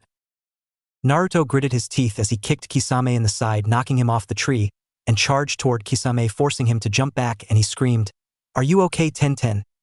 as he ducked under another slash from Kisame. Tenten was quickly wrapping her arm to stop the bleeding, said, "Yeah, but give me a minute if you can." Naruto jumped back as Samehada hit the ground in front of him and said, "Get out of here and get help." Tenten looked up as she tied the last knot and said, "No, you won't last long enough." Naruto frowned and thought, "Status Eva." Eva said, "Damage to both arms from blocking those attacks has made using the Senbon launcher and the thrust cannon currently impossible. Also, damage to the stomach prevents prolonged flight. 10 seconds burst at best currently, unless you wish to take the chance of damaging the chest plates. Overall, internal integrity is still normal." Kisame saw Naruto standing there as he glanced at Tenten, who had unsealed more weapons, but were currently waiting, and Naruto thought, "No choice? Eva, chakra saber and chakra scythe." Eva said, "Understood. Reach both hands behind you to each ass cheek, but please do not take any damage at this time. Chakra saber on left. Send chakra into each to activate." Naruto jumped into the air again as he reached his hands behind him to his ass, and 2 4-inch rods shot out of his cheeks, and Naruto screamed, "Tenten, catch." As he spun in the air, throwing the rod in his left hand at Tenten, as he brought the right around, sending chakra to his right hand, and the rod extended to over 5 feet long, and a 3-foot-long curved blade of chakra shot out of the top. Tenten saw Naruto jump in the air as she took that moment to throw the weapons she unsealed at Kisame, forcing him to dodge, and she heard Naruto scream, "Tenten, catch." As she looked up and saw a 4-inch rod coming toward her, and she reached out and caught it. At that moment she heard a strange noise and looked up, seeing a scythe made out of chakra appear in Naruto's hand as he brought it down toward Kisame, who blocked it with Samehada. Tenten screamed out as she began to unseal more weapons. "What is this?" Naruto was about to answer when Kisame knocked the scythe out of his hand, sending it flying toward a tree, causing it to deactivate and return to a 4-inch rod before he smacked Naruto in the side with Samehada, sending him into a tree. Naruto groaned from the hit, and he slowly started to stand up when he felt a punch in the side of the helmet, and he was sent flying again 4 feet away from Kisame, who said, "Damn it, you got armor everywhere," as he shook his hand. Naruto slowly got to all 4 and he said, "Chakra, send chakra into it." Kisame turned quickly to Tenten, who threw a kunai at him as she sent chakra into the rod in her hand, and a 3-foot-long blade appear, and she said, "Holy shit, it's the Raijin." Kisame frowned and started to flash through hand signs again, and 5 sharks made out of water flew at Tenten, and she quickly sliced through them, but Kisame appeared behind her and hit her in the back of the head, knocking her out. As he prepared to kill her with his sword, Naruto kicked him in the side, sending him flying. Kisame hit a tree feet first as he launched toward Naruto after rebounding, and Naruto grabbed the chakra saber and he started to block Kisame's strikes like he had done with Yugugo, as he was being forced toward the cliff again as Kisame's strikes got faster and more powerful. As Naruto reached the edge, Kisame said, "Now I got you, and when I am done with you I will finish off your girl."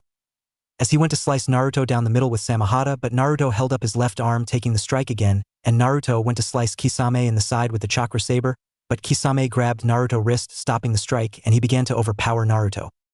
Just then a kunai hit Kisame in the back, making him scream out and turn his body in case more were coming, and he saw Tenten, who had woke up long enough to attack one more time, pass out again, but the moment of distraction is what Naruto needed to take Kisame's own motion and pulled both of them off the cliff. As they fell, Kisame let go of Naruto to prepare to land on the water, and Naruto used his ability to fly to get behind Kisame, and he quickly wrapped his arms around Kisame and said, "Hey, race, a move I saw Lee do." As he began to spin both of them head first into the water below.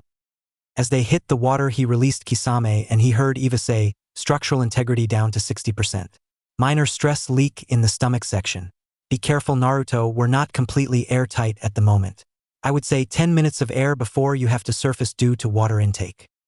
Kisame was under the water shaking his head as he saw Naruto turn himself right side up, and he thought, "Does he actually intend to fight me underwater? My bloodline allows me to breathe underwater thanks to my gills." Naruto activated his chakra saber and he frowned as he saw his power level drop from 70 to 69, 68, 67. He deactivated it and thought, "How do I seal it, Eva?" Eva said, "Just place it on your left ass cheek and I will do the rest."